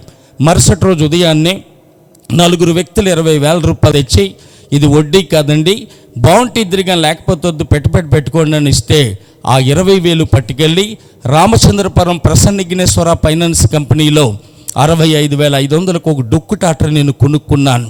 ట్రక్కు రేకులన్నీ పోయి ఉండేవి, ఒక్కో టైర్కి ఇంతంత బెజ్జాలు ఉండేవి. అందరూ హేళన చేసేవారు, ఈ డొక్కు ట్రాక్టర్ ఎవరు కేకేకండి, కిలోమీటర్ వెళ్ళేసరికి ట్రక్కులు ఉన్న వాళ్ళు కింద పడిపోతారు, టైర్లు కూడా పేలిపోతాయని హేళనకరంగా మాట్లాడేవారు. సీబక్కుల సంచిలో బైబిల్ పెట్టుకొని ప్రార్థన నూనెకే కూడా పట్టుకుని పొద్దున్నే వాక్యం చదివి ఆ నూనె సిలివేసి సొంతంగా నేను నడుపుకోవటం ప్రారంభించాను. ప్రభు నా మీద కనికరబడి గొబ్బరిడొక్క కాంట్రాక్ట్ ఒకటి నాకు ఇప్పించారు. ఆ ఏరియాలో దాదాపు పెనమల్ల, జగన్నాథగిరి, దాక్షారం, రామచంద్రపురం, వేలంగి అనే ప్రాంతాల నుంచి 50 ఇటుక బట్టీలు గొబ్బరిడొక్క వేయటం, అక్కడి నుంచి ఇటుక తెచ్చి బయట అమ్మటం. అందరూ హేళన చేసిన డొక్కు ట్రాక్టరు 4 నెలల 15 రోజులు టైరు గాలి కూడా దక్కకుండా తిప్పాడండి నా దేవుడు. దేవునికి స్తోత్రం. 4 నెలల 15 రోజులు ఒక డొక్కు ట్రాక్టర్ పనిచేస్తే 1,45,000 రూపాయలు అప్పులు తీర్చాడండి దేవుడు. దేవునికి స్తోత్రం. ప్రతిరోజు ఆ డొక్కు ట్రాక్టరు 3,000 రూపాయలు తెచ్చేది. కొత్త ట్రాక్టర్లకు పని ఉండేది కాదు. 500 ఉంటే చాలు అనుకునేవారు, 10 రూపాయల పని లేక పక్కన పెట్టేసేవారు. ప్రభు నాకు ఇచ్చిన డొక్కు ట్రాక్టర్ ప్రతిరోజు 3,000 తెచ్చేది. ఎందుకు ప్రభు ఇంత డబ్బు ఇస్తున్నావంటే, నువ్వు బాధల్లో ఉన్నామని పంపిస్తున్నానన్నారు ప్రభు. ఆ కొత్త ట్రాక్టర్లకు ఎందుకు లేదని అడిగితే, యెహోవా ఆశీర్వాదమును ఐశ్వర్యమునిచ్చును, నరుల కష్టం చేత ఆశీర్వాదం ఎక్కువ కాదని యెహోవా ప్రతి వస్తువు దాని పరినిమిత్తం చేసినో నీ అప్పులు తీర్చడానికి డొక్కుడాటర్ చేశాను అన్నారు ప్రభు. ఏలియాని కాకుల ద్వారా పెంచవని నిన్నాను, చదివాను, ఓడి కల్లారా చూస్తున్నాను ప్రభా. ఈ డొక్కుటాటర్తో మమ్మల్ని పెంచుతున్నావా ప్రభా అని ఎంతగానో ప్రభుని స్తుతించాను. అలా పతనమైపోయిన నా జీవితంలోనికి యేసు ప్రభు ప్రవేశించారు. పందివలే రోతలకు దొర్లుతున్న నన్ను గొర్రెపిల్లగా మార్చాడు. చీకటి కమ్మిన నా కుటుంబంలో నీతి సూర్యుడిగా ఉదయించాడు. క్రమక్రమముగా నా జీవితాన్ని ఆయన ఆశీర్వదించడం మొదలుపెట్టాడు.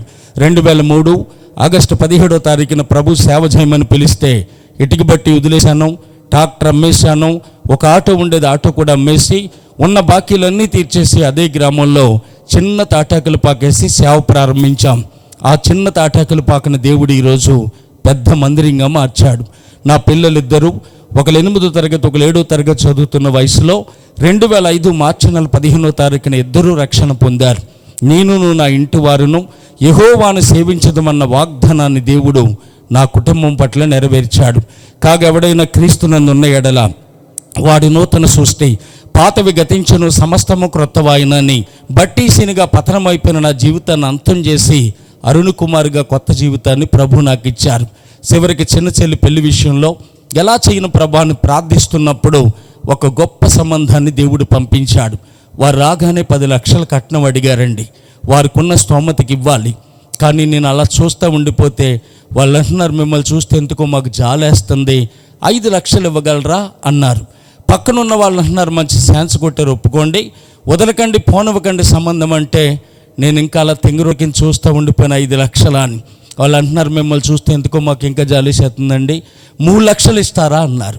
30 రూపాయలు కూడా లేవండి అని లెగిసి చెప్దాం అనుకుంటే, మీరేం చెప్తారో మాకు తెలిసి కూర్చోండి, మా డబ్బు మాకు చాలు, ₹10 కట్నం మాకు అక్కర్లేదని పెళ్లి ఖర్చులు కూడా వాళ్ళే పెట్టుకొని ఉచితంగా తీసుకెళ్ళి పెళ్లి చేసుకున్నారు. అలా దేవుడు నా జీవితంలో ఎన్నెన్నో అద్భుత ఆశ్చర్యకార్యాలు చేస్తూ వచ్చాడు. ప్రియులారా, ఇవి అబద్ధాలు కాదు, హృదయం నిండితే నోరు మాట్లాడుతుందని బైబిల్ చెప్తుంది. దేవుడు చేసిన కృతజ్ఞత ఏ హృదయంలో ఉందో ఆ నోరు అలా మాట్లాడుతూనే ఉంటుంది. నేను ఎమ్మెల్యే తోట తిరుమూర్తులు గారు కూడా తిరిగాను, తెలుగుదేశం ప్రెసిడెంట్గా చేశాను, ఇజ్జ కమిటీ చైర్మన్గా చేశాను, ఒక స్కూల్ బిల్డింగ్ కట్టించాం, దాని మీద నేటికి బద్దిరెడ్డి శ్రీను అని పేరుంటుంది. కామెరీలు వేస్తే వెళ్తారు మందుకి, ఆ మందు ఇచ్చే డాక్టర్ గారు గుండుబోలు నాయుడు కాపు, ఆయనతో నేను తిరిగాను, ఆయనకి తెలుసు నా బ్రతుకు. రామచంద్రపురం మోడర్న్ కాలేజీకి 1000కి 165 రూపాయలు చొప్పున ఇటుకి తోలిన మొట్టమొదటి బట్టి ఓనర్ నేను. 12 మంది డ్రైవర్లు, 70 మంది పనివారు, 3 ట్రాక్టర్లు, పెద్ద ఇటుక బట్టి ఉండేది. మోటార్ సైకిల్ మీద కాలు కూడా కింద పెట్టకుండా తిరిగాను, అక్కడే అడుక్కున్నాను. ఈరోజు మళ్ళీ అక్కడే సేవ చేస్తున్నాను. దేవునికి స్తోత్రం.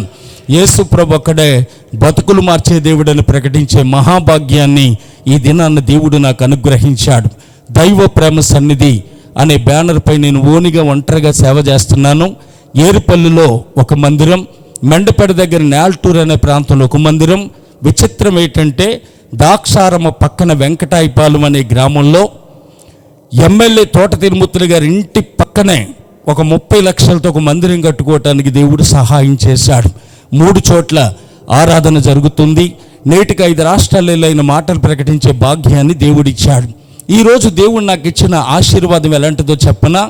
ఒకరోజు చెయ్యి చాచి అడుక్కున్న నన్ను, ఒకరోజు ఆకలితో ఏడ్చిన నన్ను, ఒకరోజు అప్పులతో అవమానాలతో అందరి చేత అనిపించుకున్నటువంటి నన్ను ఈరోజు దేవుడిచ్చిన ఆశీర్వాదం ఎలాంటిదో చెప్పనా?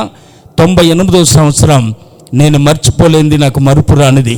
రామచంద్రపురం నడి రోడ్డు మీద ఎవరు కనపడితే వాళ్ళ కాళ్ళు పట్టుకొని 2 రూపాయలు ఇవ్వండి, 5 రూపాయలు ఇవ్వండి, కేజీ బియ్యం తెచ్చుకొని పిల్లల్ని పెంచుకుంటానని చెయ్యి చాచి అడుక్కున్న నన్ను ఈరోజు ఒక 100 మంది నాతో చెప్పకుండా నన్ను చూడటానికి నా ఇంటికి వస్తే ఇంట్లో కాళ్ళు బయట పెట్టకుండా 2 గంటల్లో భోజనం పెట్టే స్థితిలో నా దేవుడు నన్ను పెట్టాడు.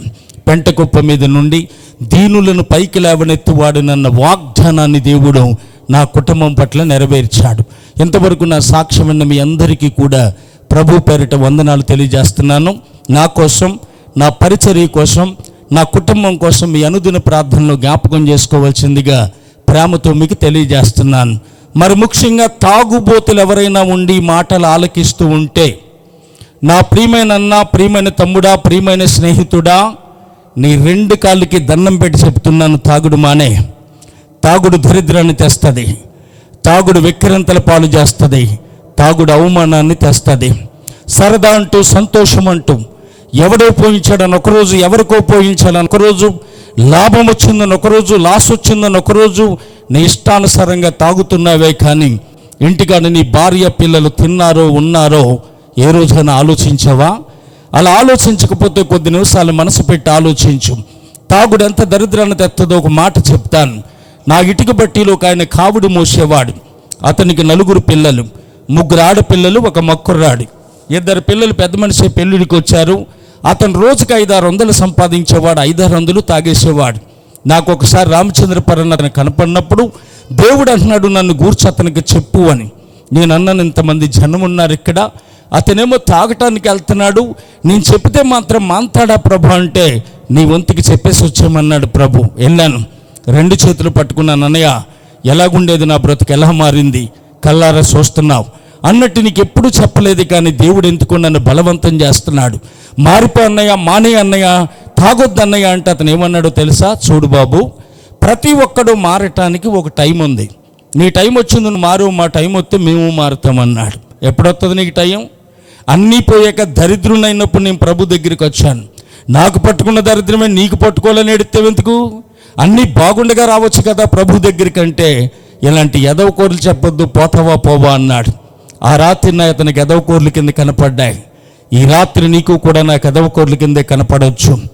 ఆ రాత్రి చెప్పేసి వెళ్ళిపోతూ, ప్రభువా అతని ఇంటలేదు నాయనని ప్రార్థించి వెళ్ళిపోతున్నప్పుడు కోటిపల్లి కొత్తకోట అనే గ్రామం నుంచి వస్తున్న ఒక ట్రాక్టర్ అతన్ని గుద్దేసింది.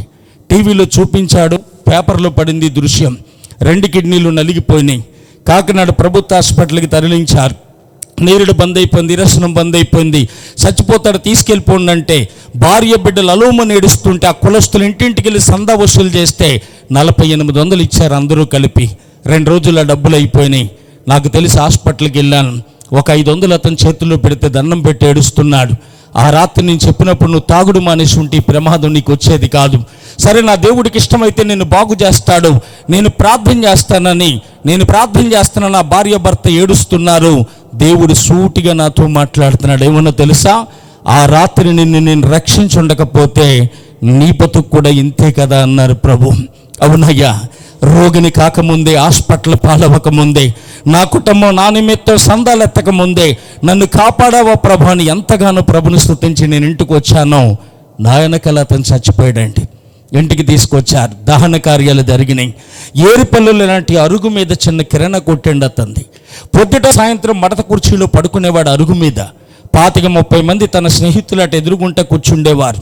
ఏమనేవారు తెలుసా? వాళ్ళ కుటుంబాన్ని, ఈమె మా అమ్మ, ఈమె మా అక్క, వాళ్ళ నా చెల్లెళ్ళు, వాళ్ళ నా కూతుర్లు అనేవారు. ఈరోజు ఆ ఇంటి యజమానుడు చనిపోయాడు. ఆ 25-30 మంది అక్కడే కూర్చుంటున్నారు.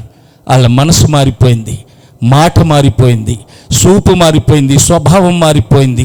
ఏ వ్యక్తి అయితే అమ్మ అన్నాడో, ఏ వ్యక్తి అయితే అక్క అన్నాడో, ఏ వ్యక్తి అయితే చెల్లి అన్నాడో, ఏ వ్యక్తి అయితే కూతుర్లు అన్నాడో, అదే పనికి మాల సన్నాసులు ఈరోజు తాగేసేలా తల్లి పిల్లల చేతులు పట్టుకు లాగుతున్నారండి. మగదిక్కు లేదని, అడిగేవారు లేరని మమ్మల్ని తల్లరి చేస్తారా అంటే, నోరు మియ్యండి, మీ అమ్మ మీరు రమ్మన్నారని చెప్తానంటున్నారట. నేను చెప్పేది గుడ్డిగా నమ్మొద్దు, మనసు పెట్టి ఆలోచించండి. ఆ ఇంటి యజమానుడు బ్రతికుండగా ఆ కుటుంబాన్ని గౌరవించారు. అతను చనిపోయినని తెలిసి ఆ కుటుంబాన్ని అవమానపరుస్తున్నారు. ఆ మాటకు వస్తే తాగి ఎక్కడో చోట మనం కూడా చనిపోతే మన భార్య పిల్లల చేతులు పట్టుకులాగరనే గ్యారంటీ ఏమనుందా నీకు?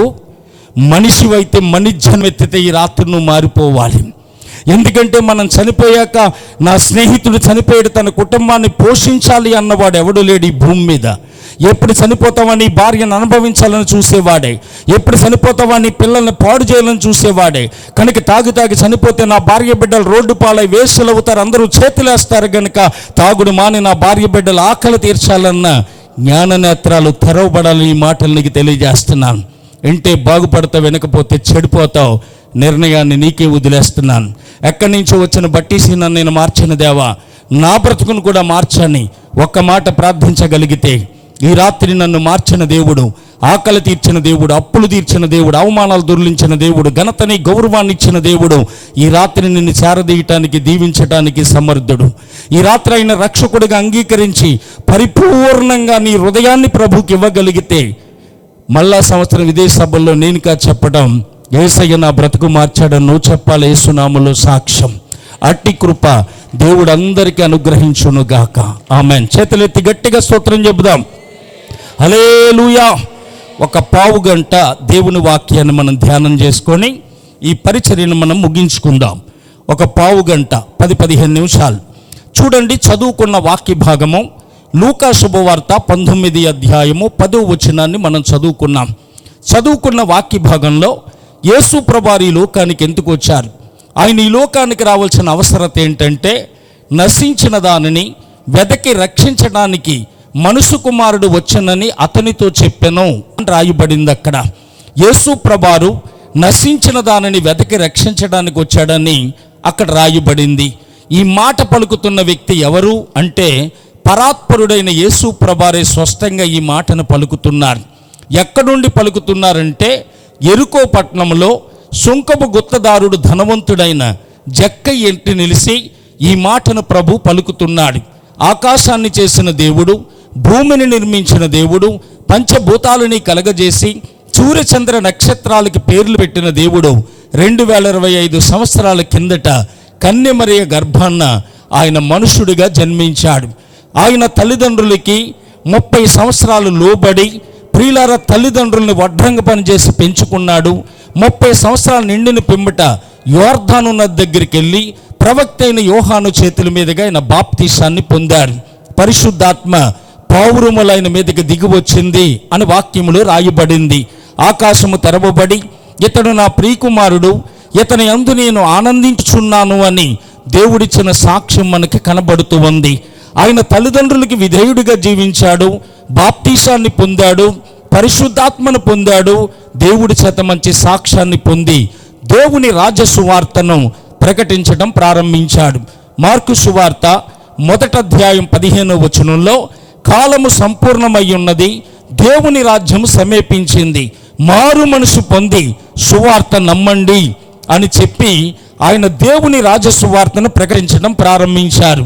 అనేక ప్రాంతాలు తిరుగుతూ కళ్ళు లేని వారు కళ్ళు ఇచ్చారు, కాళ్ళు లేని వారు కాళ్ళు ఇచ్చారు, వినికిడి లేని వారికి వినికిడినిచ్చారు, మోగవారికి మాటనిచ్చారు, కుష్ఠరోగులను శుద్ధులుగా చేయటమే కాకుండా చనిపోయిన వారిని సహితము కూడా ఆయన సజీవులుగా లేపారు.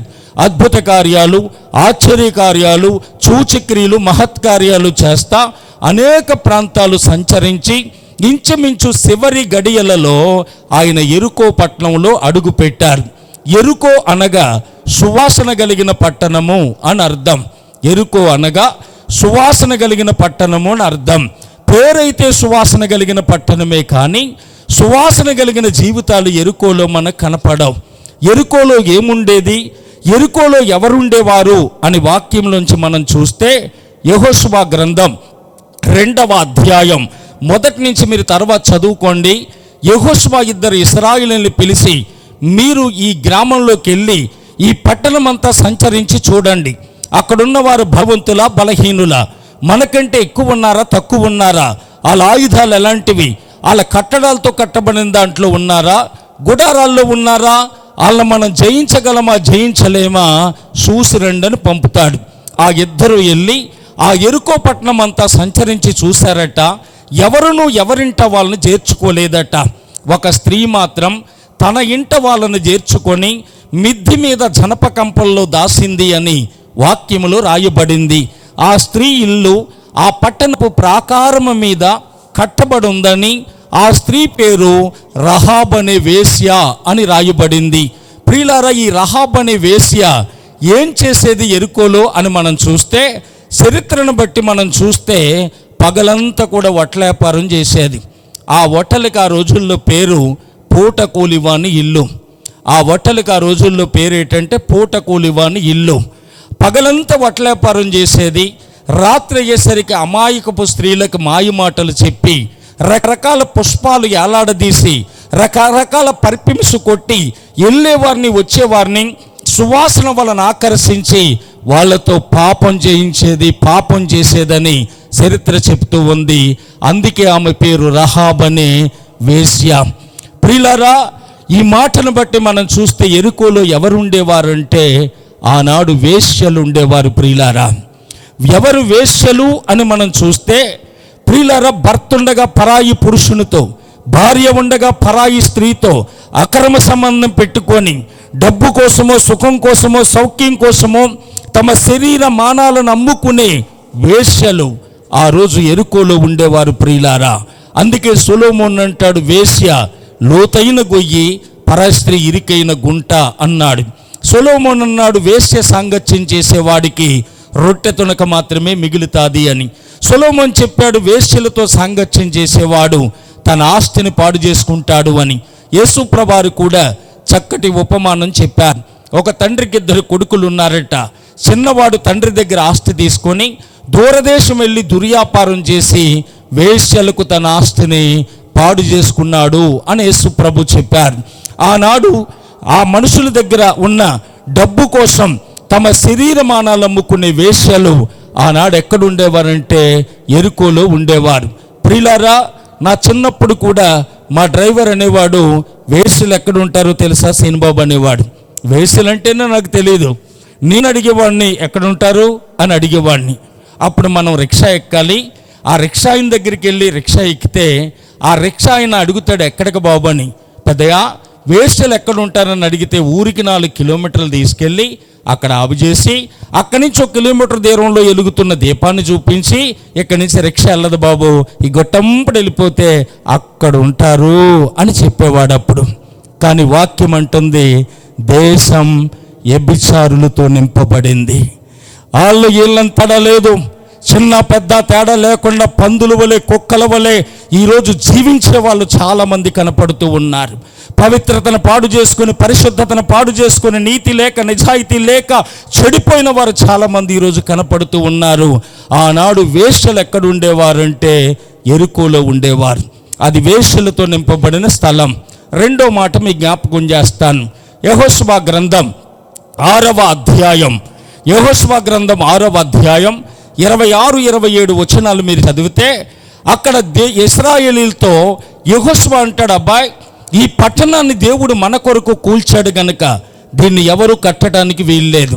మూలరాయి వేస్తే వాడు పెద్ద కొడుకు చనిపోతాడు, గేటులు ఎత్తితే వాడి కనిష్ఠుడు చనిపోతాడు, జాగ్రత్త అని యెహోషువ హెచ్చరిక చేస్తాడు.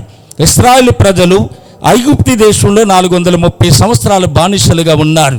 వెట్టి సాకిరీలు భరించలేక, బాధలు అనుభవించలేక, కష్టాలు భరించలేక వారు దేవుడైన యెహోవాకు మొర్ర పెట్టగా, సూర్యుడైన ఒక రక్షకుణ్ణి అనగా మోషేను పంపించి 10 అద్భుతాలు చేసి గొర్రెపిల్ల రక్తం ద్వారా వారిని విమోచించి పాలు తేనెలు ప్రవహించే కనాను దేశానికి వారు నడిపిస్తూ వచ్చాడు.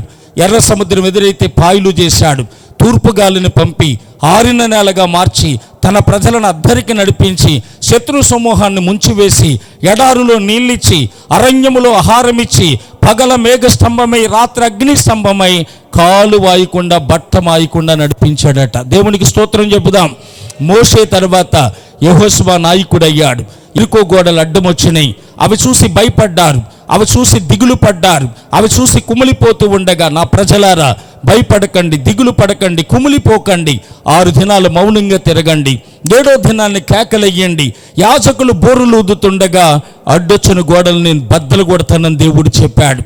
ఆనాటి ప్రజలు 6 దినాలు దాని చుట్టూ తిరుగుతూ కేకలు వేశారు. 7వ దినాన్ని కేకలేశారు. యాజకులు బోరులు ఊదుతుండగా అడ్డొచ్చిన గోడలు దేవుడు బద్దలు కొట్టాడు.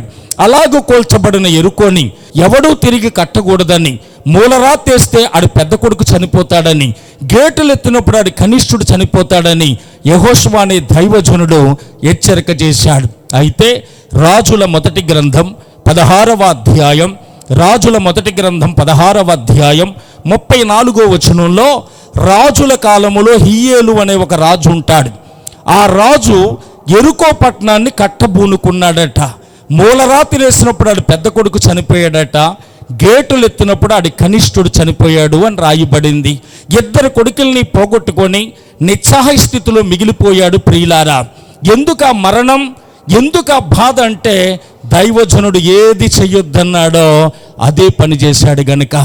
ఈరోజు మన జీవితాల్లో కూడా కష్టాలు, మన జీవితాల్లో కూడా బాధలు, మన జీవితాల్లో కూడా అవమానాలు ఎందుకో తెలుసా? దైవజనుడు ఏది చెయ్యొద్దంటే అదే చేస్తాం. వాక్యం ఏమని చెప్తుంది? హెబ్రీ పత్రిక 13వ అధ్యాయం 17వ వచనం, మీ పైన నాయకులుగా ఉన్నవారు లెక్కప్ప చెప్పవలసిన వారు వలె మీ ఆత్మలను కాయుచున్నారు. వారు దుఃఖంతో పనిచేసిన ఎడల మీకు నిష్ప్రయోజనం. దుఃఖముతో కాక ఆనందముతో చేయనట్లు వారి మాట విని వారికి లోబడి ఉండండి. వారి మాట వినండి. మీ పైన నాయకులుగా ఉన్నవారి మాట వినండి. మీ ఆత్మలకు లెక్కప్ప చెప్పవలసిన వాడైనా, మీ కుటుంబాలకి కావలి కాస్తున్న కావలవాడైనా, దేవుడు తర్వాత దేవుడంతటి వాడండి దైవజనుడు. నిర్గమాకాండం 4:15 నీ అన్నయ్య అహరోను లేడా, అతడు నీకు నోరై ఉంటాడు, నువ్వు అతనికి దేవుడివై ఉంటావని చెప్పాడు. దేవునికి మానవులకి మధ్యవర్తి యేసైతే యేసుకి మానవులకి మధ్యవర్తి దైవజనుడు. అర్ధరాత్రి బద్ధకంగా ఉండి నిద్రొచ్చోకాల ప్రార్థన మానేసి నువ్వు పడుకుంటావేమో, కానీ నీ పేరు, నీ భార్య పేరు, నీ పిల్లల పేరు, నీ భర్త పేరు, నీ సమస్యలు దేవుని పాదాల దగ్గర పెడితే కానీ నిద్రపోనివాడు దైవజనుడు. అది గుర్తించగలగాలి. దైవజనుని గౌరవించి, దైవజనుని లోబడి, అన్నగా, తమ్ముడిగా, బిడ్డగా, తండ్రిగా భావించి ఆ మాట మనం వింటే ఏ కష్టం మన జీవితంలో ఉండదు ప్రియులారా. అందుకనే హియ్యేలనే రాజు వినలేదు కనుకనే 2 కొడుకుల్ని పోగొట్టుకున్నాడు. ఆ మాటను బట్టి మనం చూస్తే అది మరణమున్న స్థలం. 1 వేశ్యలుండే స్థలం, 2 మరణమున్న స్థలం. 3వ మాట చూపిస్తాను చూడండి. యెహోషువ గ్రంథం 7వ అధ్యాయం 1వ మాట చదివితే అక్కడ ఆకాను అనే వ్యక్తి మనకు కనపడతాడు. ఇశ్రాయేలీయులు ఐగుప్తు నుంచి వచ్చినప్పుడు దేవుడు మీ పొరుగు వారిని బంగారం అడిగి తెచ్చుకోండి అన్నాడు. యెరికో పట్టణంలోనిది సీపురు పుల్ల కూడా ఆశించొద్దని చెప్పాడు అదే దేవుడు. ఆకాను అనబడుతున్న ఆయన 200 తులములు వెండిని, 50 తులాల బంగారపు కమ్మిని, ఒక సీనారు వస్త్రాన్ని తీసుకొని తన గుడారములో దాచుకొని ఏమీ ఎరగని వాడిగా హాయిపురం మీదకి యుద్ధానికి వెళ్ళాడు. అయితే యెరికోలో జయమిచ్చిన దేవుడు, యెరికోలో విజయమిచ్చిన దేవుడు, హాయిపురములో వాటం వచ్చింది, అవమానం కలిగింది. ఆగలేక దేవుని ప్రజలు వెనక్కి పారిపోయారు. 36 దేవుని బిడ్డలు చచ్చిపోయారని రాయబడింది అక్కడ. యెహోషువ అంటాడు, ఎందుకీ మరణం, ఎందుకీ వాటమి, ఎందుకీ అవమానం అంటే దేవుడు అంటాడు, లే నేను మీతో పాటు హాయికి రాలేదు అంటాడు దేవుడు. ఎందుకు రాలేదు ప్రభువా? శాపగ్రస్తమైన వాడు, శాపగ్రస్తమైన దాన్ని ఆశించిన వాడు ఒకడున్నాడు మీలో, ఆయన్ని నిర్మూలన చేస్తేనే కానీ నేను మీకు తోడుగా రానని చెప్పాడు దేవుడు. ప్రియులారా, దేవుడు తోడు ప్రతి మనిషికి అవసరం. తినటానికి తిండి ఎలా అవసరమో, తీర్చటానికి గాలి ఎలాగ అవసరమో, తాగటానికి నీరు ఎలాగ అవసరమో, దేవుడు తోడు ప్రతి ఒక్కరికి అవసరం. దేవుడు మనకు తోడు ఉండాలి. దేవుడు తోడు లేకపోతే బ్రతకలేం. తోడు లేకపోతే ఏం జరుగుతుంది? 124 కీర్తన 1వ వచనం, యెహోవా మనకు తోడై ఉండని ఎడల వారి ప్రాణముతోటే మనల్ని మింగివేసి ఉందురు అని రాయబడింది అక్కడ. దేవుడు తోడు లేకపోతే మరణం, దేవుడు తోడుంటే జీవం. అందుకే దేవుడు మనకు తోడు ఉండాలి అంటే ఆయనకి నచ్చనిది ఏదైతే నీ హృదయంలో ఉందో, ఆయనకి ఇష్టం కానిది ఏదైతే నీ హృదయంలో ఉందో, ఆయనకి నీకు దూరపరిచేది ఏదైతే నీ హృదయంలో ఉందో, ఈ రాత్రి తీసి ఇక్కడ పెట్టగలిగితే నా దేవుడు నీ కుటుంబానికి సదాకాలం తోడై ఉంటాడు. అది తీయకపోతే దేవుడు నీతో రాడు. ఆ శాపగ్రస్తమైనది, ఇష్టం కానిది, దేవుడికి నిన్ను దూరం చేసేదాన్ని తీసి ఇక్కడ పెట్టాలి. అందుకే ప్రియులారా, నేను శాపగ్రస్తమైనది ఆశించిన వాడు ఒకడున్నాడు మీలో, ఆయన్ని నిర్మూలన చేస్తేనే నేను మీతో వస్తానని దేవుడు చెప్పాడు. అక్కడ యెహోషువ సీట్లైగా ఆకాను పట్టబడ్డాడు. ఆకానుతో యెహోషువ అంటాడు, నా కుమారుడా, ఇశ్రాయేలు దేవుడైన యెహోవాకు మహిమ చెల్లించి నీ పాపాన్ని ఒప్పుకోమని చెప్తాడు. సభలెందుకో తెలుసా? పళ్ళీకలించడానికి కాదు, మార్పులేయటానికి కాదు, బ్రతుకు మారటానికి, మారు మనసు కలగటానికి, పశ్చాత్తాపం కలగటానికి, గుండెలు బాదుకొని ఆడవటానికి, యేసు ప్రభువలే స్వరూపము ధరించడానికి సభలు. ఈరోజు మారు మనసు అనుభవాలు లేవండి. పాపం ఒప్పుకోలేదండి. పాపాన్ని ఒప్పుకోలేకపోతున్నారు ప్రతి ఒక్కరూ కూడా. అతిక్రమలు దాచిపెట్టువాడు వర్ధల్లడట, వాటిని ఒప్పుకొని ఇడిచిపెట్టువాడే కనికరం పొందుతాడని సామెతలు 28:13 ఆ మాట రాయబడింది. ప్రియులారా, చాలామంది అంటారు, నేనే పాపం చేశాను, నేనే పాపము చేయలేదు కదా అంటారు. దావీదు మహాచక్రవర్తి 51 కీర్తన 5వ వచనంలో, పాపములో నేను పుట్టాను, పాపములో నా తల్లి నన్ను గర్భం ధరించింది, నేను పాపిని అంటాడు ఒక మహారాజు గారు. పాపులను రక్షించడానికి యేసుక్రీస్తు లోకానికి వచ్చాడన్న వాక్యం నమ్మదగినది, పూర్ణ అంగీకారమునకు యోగ్యమునై ఉన్నది. అట్టి వారిలో నేను ప్రధాన పాపినన్నాడు అపోస్తుడైన పౌలు గారు 1 తిమోతి 1వ అధ్యాయం 15వ వచనంలో. ఏమండి, రోమా పత్రిక 3వ అధ్యాయం 23, ఏ భేదము లేదు, అందరూ పాపం చేసి దేవుడు అనుగ్రహించి మహిమను పొందలేకపోతున్నారు. ఏది పాపం? ఆజ్ఞ అతిక్రమం పాపం, పాపం వల్ల వచ్చే జీతం మరణం. మానవుడు జన్మ పాపి, కర్మ పాపి గనుక ఆ పాపం వల్ల వచ్చే జీతం మరణం. పాపాలు పోవాలి. చాలామంది అంటారు, గంగ స్నానాలు చేశాను కదా, గుళ్ళు గోపురాల చుట్టూ తిరిగాను కదా, అన్నదానము, గోదానము, భూదానము, వస్త్రదానం చేశాను కనుక నా పాపం ఎప్పుడో కొట్టుకుపోయి ఉంటుంది అంటారు. పాపం కొట్టుకుపోదా. ఒక మహారాజు గారు పండితుల ద్వారా పాపినని గ్రహించాడట. మనుషులందరినీ పిలిచాడట. నేను పాపినని గ్రహించాను, నేను పాపిని, నా పాపాలు పోవాలంటే ఏం చేయాలని అడిగాను. పండితులు చెప్పారు, తీర్థయాత్రలకు వెళ్ళి గంగ స్నానాలు చేయమని చెప్పారు. నేను వెళ్తున్నాను, మీరు వస్తారా అని అడిగాడట.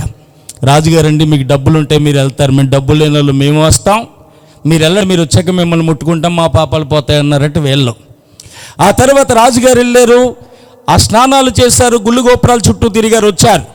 రాజుగారు వచ్చారని ప్రజలకు తెలిసి గబగబెళ్ళి ముట్టుకుంటుంటే ఆగండి, ముట్టుకుందిరి కానీ ప్రసాదం తెచ్చని తినండి అన్నాడు ఆయన. అందరూ చేతులు చాపారు, ప్రసాదం పెట్టారు, కళ్ళకు అద్దుకొని తిన్నారు. ఎలా ఉంది ప్రసాదం? చేదుగా ఉంది మహారాజా. ప్రసాదం ఎలా ఉందంటే చేదుగా ఉంది.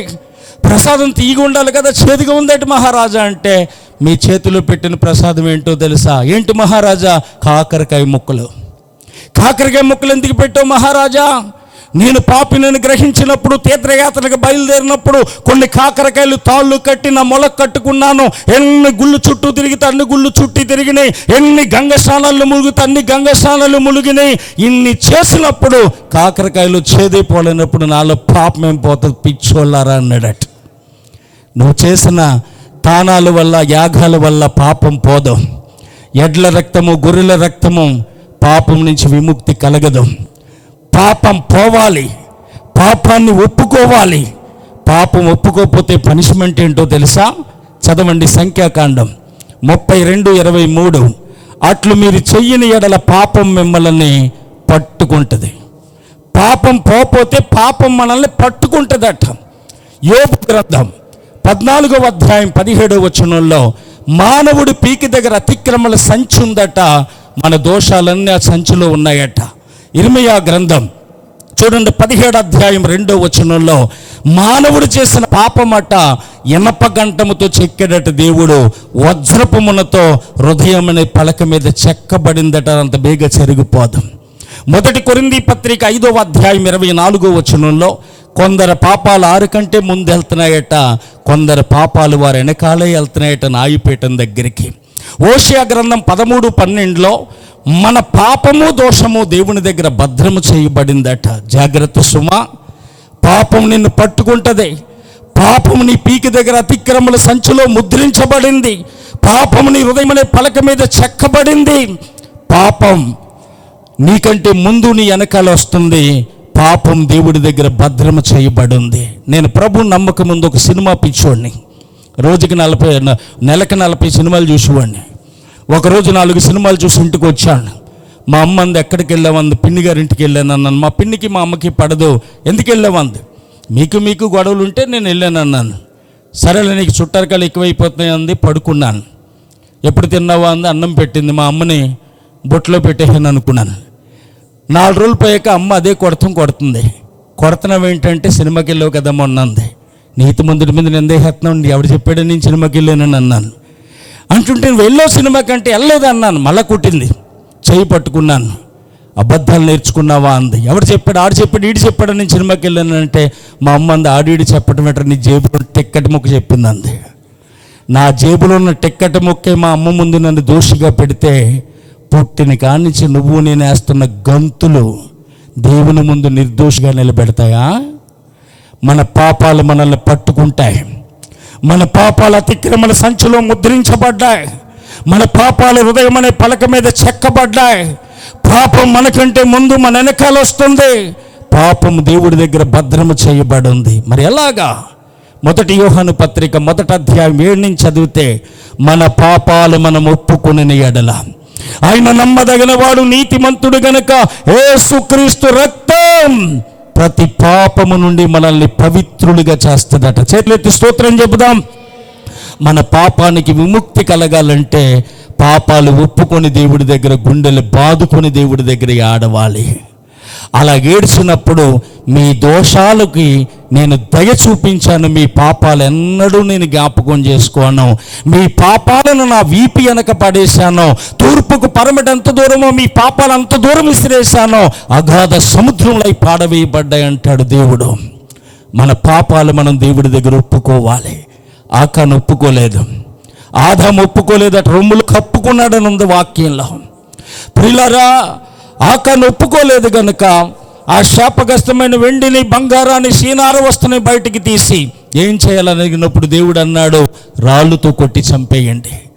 ఆకాను తన భార్య బిడ్డలు నిలబడితే ఇశ్రాయేలు చుట్టూ రాళ్ళు పట్టుకొని నుంచుంటే ఆకాను ముక్కు పచ్చలారని పిల్లలు అనుకుంటున్నారు, మా వాళ్ళందరూ రాళ్ళు పట్టుకున్నారు, మాకివ్వలేదే, మాకిస్తే మేము కొడతాం కదా అనుకుంటున్నారు. కానీ ఆ రాళ్ళు ఏళ్ళను చంపటాకైనా ముక్కు పచ్చలారని పిల్లలకి తెలియలేదు. ఆకాను చేసిన పాపానికి కుటుంబం అంతా చనిపోయింది. జాగ్రత్త సుమా, కొట్టబడ్డాడు, చచ్చిపోయారు. ఏమంటే దాన్ని మంటగా తగలబెట్టి దాని మీద రాళ్ళు కుప్పగేసి తగలబెట్టి దాన్ని ఆకూరులోయ అన్నారనగా బాధలోయ, ఏడుపులోయ అని అర్థం. కనుక ఈ మాటను బట్టి మనం చూస్తే అది శాపం ఉన్న స్థలం. 1 వేశ్యలు ఉండేవారు, 2 మరణం ఉండేది, 3 శాపం. ఇంకొక మాట చెప్తాను. లూకా సువార్త 10వ అధ్యాయం 30వ వచనంలో, ఒక మనుషుడు యెరూషలేము నుండి యెరికోకు దిగి వెళ్ళుచుండగా దొంగల చేత కొట్టబడి కొన ఊపిరితో పడున్నాడని రాయబడింది. ఒక మనుషుడు యెరూషలేము అనగా మహారాజు పట్టణం, ఆ పట్టణాన్ని విడిచిపెట్టి పాపిష్టి యెరికోకు దిగి వెళుతుంటే దొంగలు చేతను కొట్టి వస్త్రాలు దోసుకొని సంపాదన దోసుకొని కొన ఊపిరితో పడేశారట. అంటే ఒక వ్యక్తి దగ్గర ఉన్న సంపాదన దోసుకునే దొంగలు ఆనాడు యెరికో పట్టణంలో ఉండేవారు. అది మరణముతోనూ, శాపముతోనూ, వేశ్యలతోనూ, దొంగలతో నింపబడింది గనుక సువాసన గల పట్టణమే కానీ అది దుర్వాసన గలదిగా మారిపోయింది.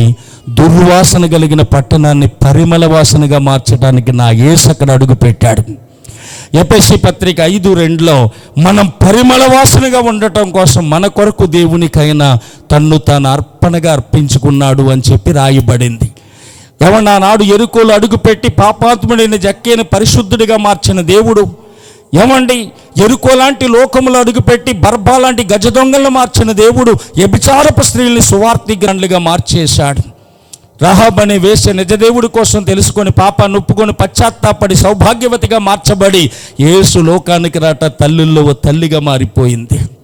మరణపు ముళ్ళను ఆయన ఇరిశాడని, మరణమాని ముళ్ళెక్కడని మరణాన్ని మింగివేశాడని వాక్యం చెప్తుంది. శాపగ్రస్తములో ఉన్న ప్రజలందరినీ విడిపించటానికి ఆయన శాపగ్రస్తుడిగా మారిపోయాడు సిలువలో.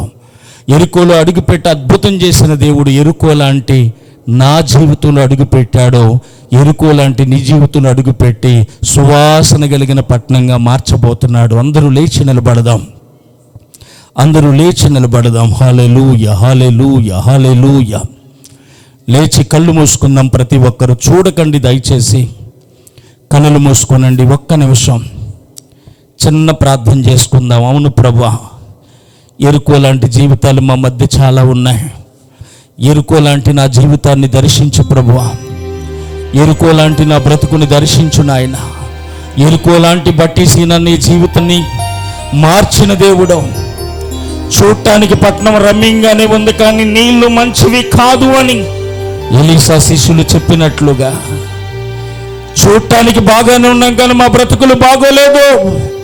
ఈ రాత్రి అడుగు పెట్టండి తండ్రి అని ప్రార్థించేద్దాం. హల్లెలూయా, హల్లెలూయా, హల్లెలూయా. చూచుచున్న దేవుడవు నీవేనయ్యా, నమ్మదగిన దేవుడవు నీవేనయ్యా. చూచుచున్న దేవుడవు నీవేనయ్యా, నమ్మదగిన దేవుడవు నీవేనయ్యా. తల్లిగా లాలించి తండ్రిగా ప్రేమించి, తల్లిగా లాలించి తండ్రిగా ప్రేమించి ఆదరించు దేవుడవు నీవేనయ్యా, ఆదరించు దేవుడవు నీవేనయ్యా, ఆదరించు దేవుడవు నీవేనయ్యా, ఆదరించు దేవుడవు నీవేనయ్యా, చూచుచున్న దేవుడవు నీవేనయ్యా, నమ్మదగిన దేవుడవు నీవేనయ్యా. చెప్పలు కొడదాం అందరూ.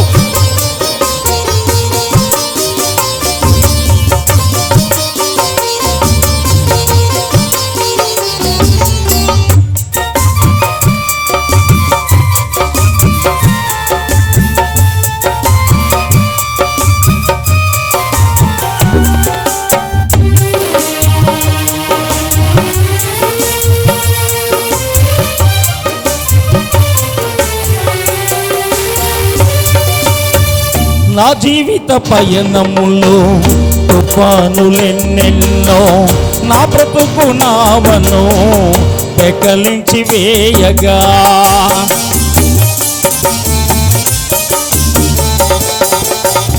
నా జీవిత పయనములో తుఫానులెన్నెన్నో నా బ్రతుకు నావను పెకలించి వేయగా, నన్ను చూసితివే నాదరి చేరితివే, నన్ను చూసితివే నాదరి చేరితివే, దరిచేర్చిన నా యేసయ్యా, దరిచేర్చిన నా యేసయ్యా, దరిచేర్చిన నా యేసయ్యా, దరిచేర్చిన నా యేసయ్యా, చూచుచున్న దేవుడవు నీవేనయ్యా, నమ్మదగిన దేవుడవు నీవేనయ్యా. ప్రార్థన చేసుకుందాం. 2025 సంవత్సరాల కిందట యేసయ్య ఈ లోకానికి వచ్చి శాపగ్రస్తమైన మన బ్రతుకుని ఆశీర్వాదకరంగా మలచటానికి శిలువ మీద ఆయన శాపగ్రస్తుడిగా మారిపోయాడు. ఎరుకో లాంటి మన అనుభవాన్ని ఆయన మధురమంగా, ఆయన సువాసన కలిగిన జీవితాలుగా మార్చటానికి ఆయన మన మధ్యకు వచ్చి మరణించిన దేవుడు ఆయన. ఈ రాత్రి దేవుణ్ణి అడగండి, ప్రభువా నా జీవితాన్ని మలుచు. ప్రార్థన చేసుకుందాం. మహాపరిశుద్ధుడా, ఘనమైన తండ్రి, వందనాలు. ఎత్తబడిన మాటలు అందరిలో ఫలభరితంగా మార్చు. నా ప్రియమైన అన్నలు తమ్ముళ్ళు ఇంకా తాగుడు అనే అలవాట్లో ఉంటే యేసు నామములో వారికి విడుదలై స్వతంత్రులుగా చెయ్యి. తాగి చనిపోతే కుటుంబం ఏమైపోద్దన్న ఆలోచన పుట్టించు తండ్రి. వందనాలు. రుణాలతో ఉన్న వారి రుణాలన్నీ తీర్చండి, స్వతంత్రులుగా చేయండి. నీ సేవకుణ్ణి, వచ్చిన సేవకులను, కుటుంబాన్ని, ఆర్కెస్ట్రా వారిని అందరినీ కూడా కాపాడండి. రేపు ఉదయం రాత్రి కూడా మాతో మాట్లాడి మమ్మల్ని బలపరచండి. యేసు నామములో అడుగుచున్నాను తండ్రి. గట్టిగా స్తోత్రం చెప్పండి. అందరికీ వందనాలు. మా కోసం ప్రార్థించేయండి. రేపు ఉదయం, రేపు రాత్రి దేవుని చిత్తమైతే విస్తారమైన వాక్యాన్ని మనం ధ్యానం చేద్దాం.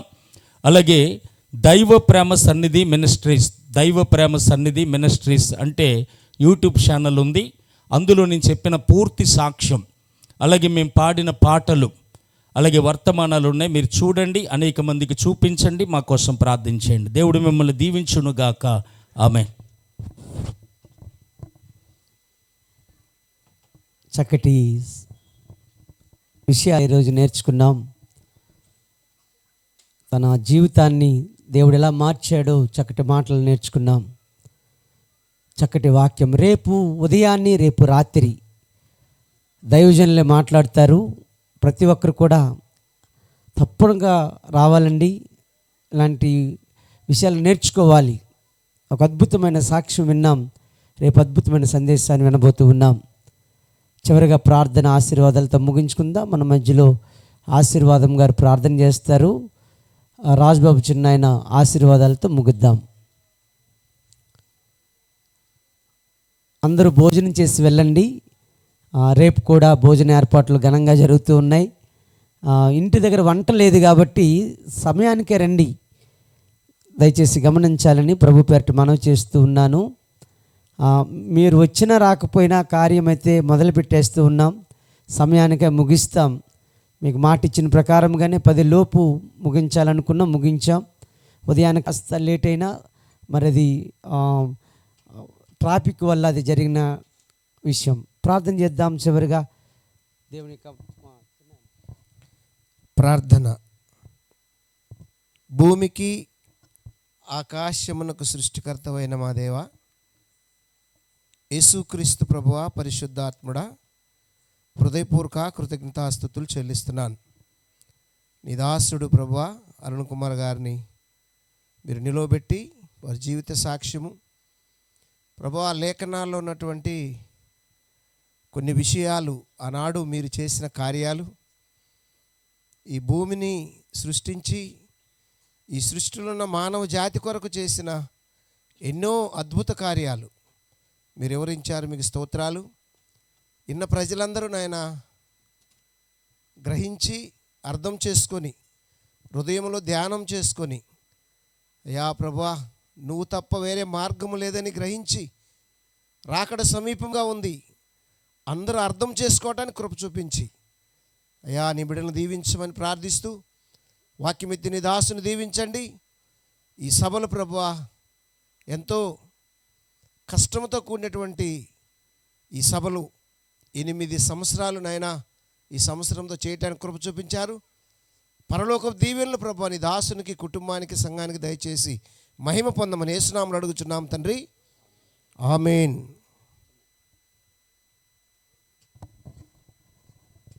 తొట్టిల్లపోకుండా మిమ్మల్ని కాపాడుటకును, తన మహిమ ఎదుట ఆనందముతో మిమ్మల్ని నిర్దోషులుగా నిలబెట్టుటకును శక్తి గల అద్వితీయ దేవునికి మన ప్రభువైన యేసుక్రీస్తు ద్వారా మహిమయు మహాత్యమును ఆధిపత్యమును అధికారమును యుగములకు పూర్వమును ఇప్పుడును సర్వయుగములు కలుగునుగాక.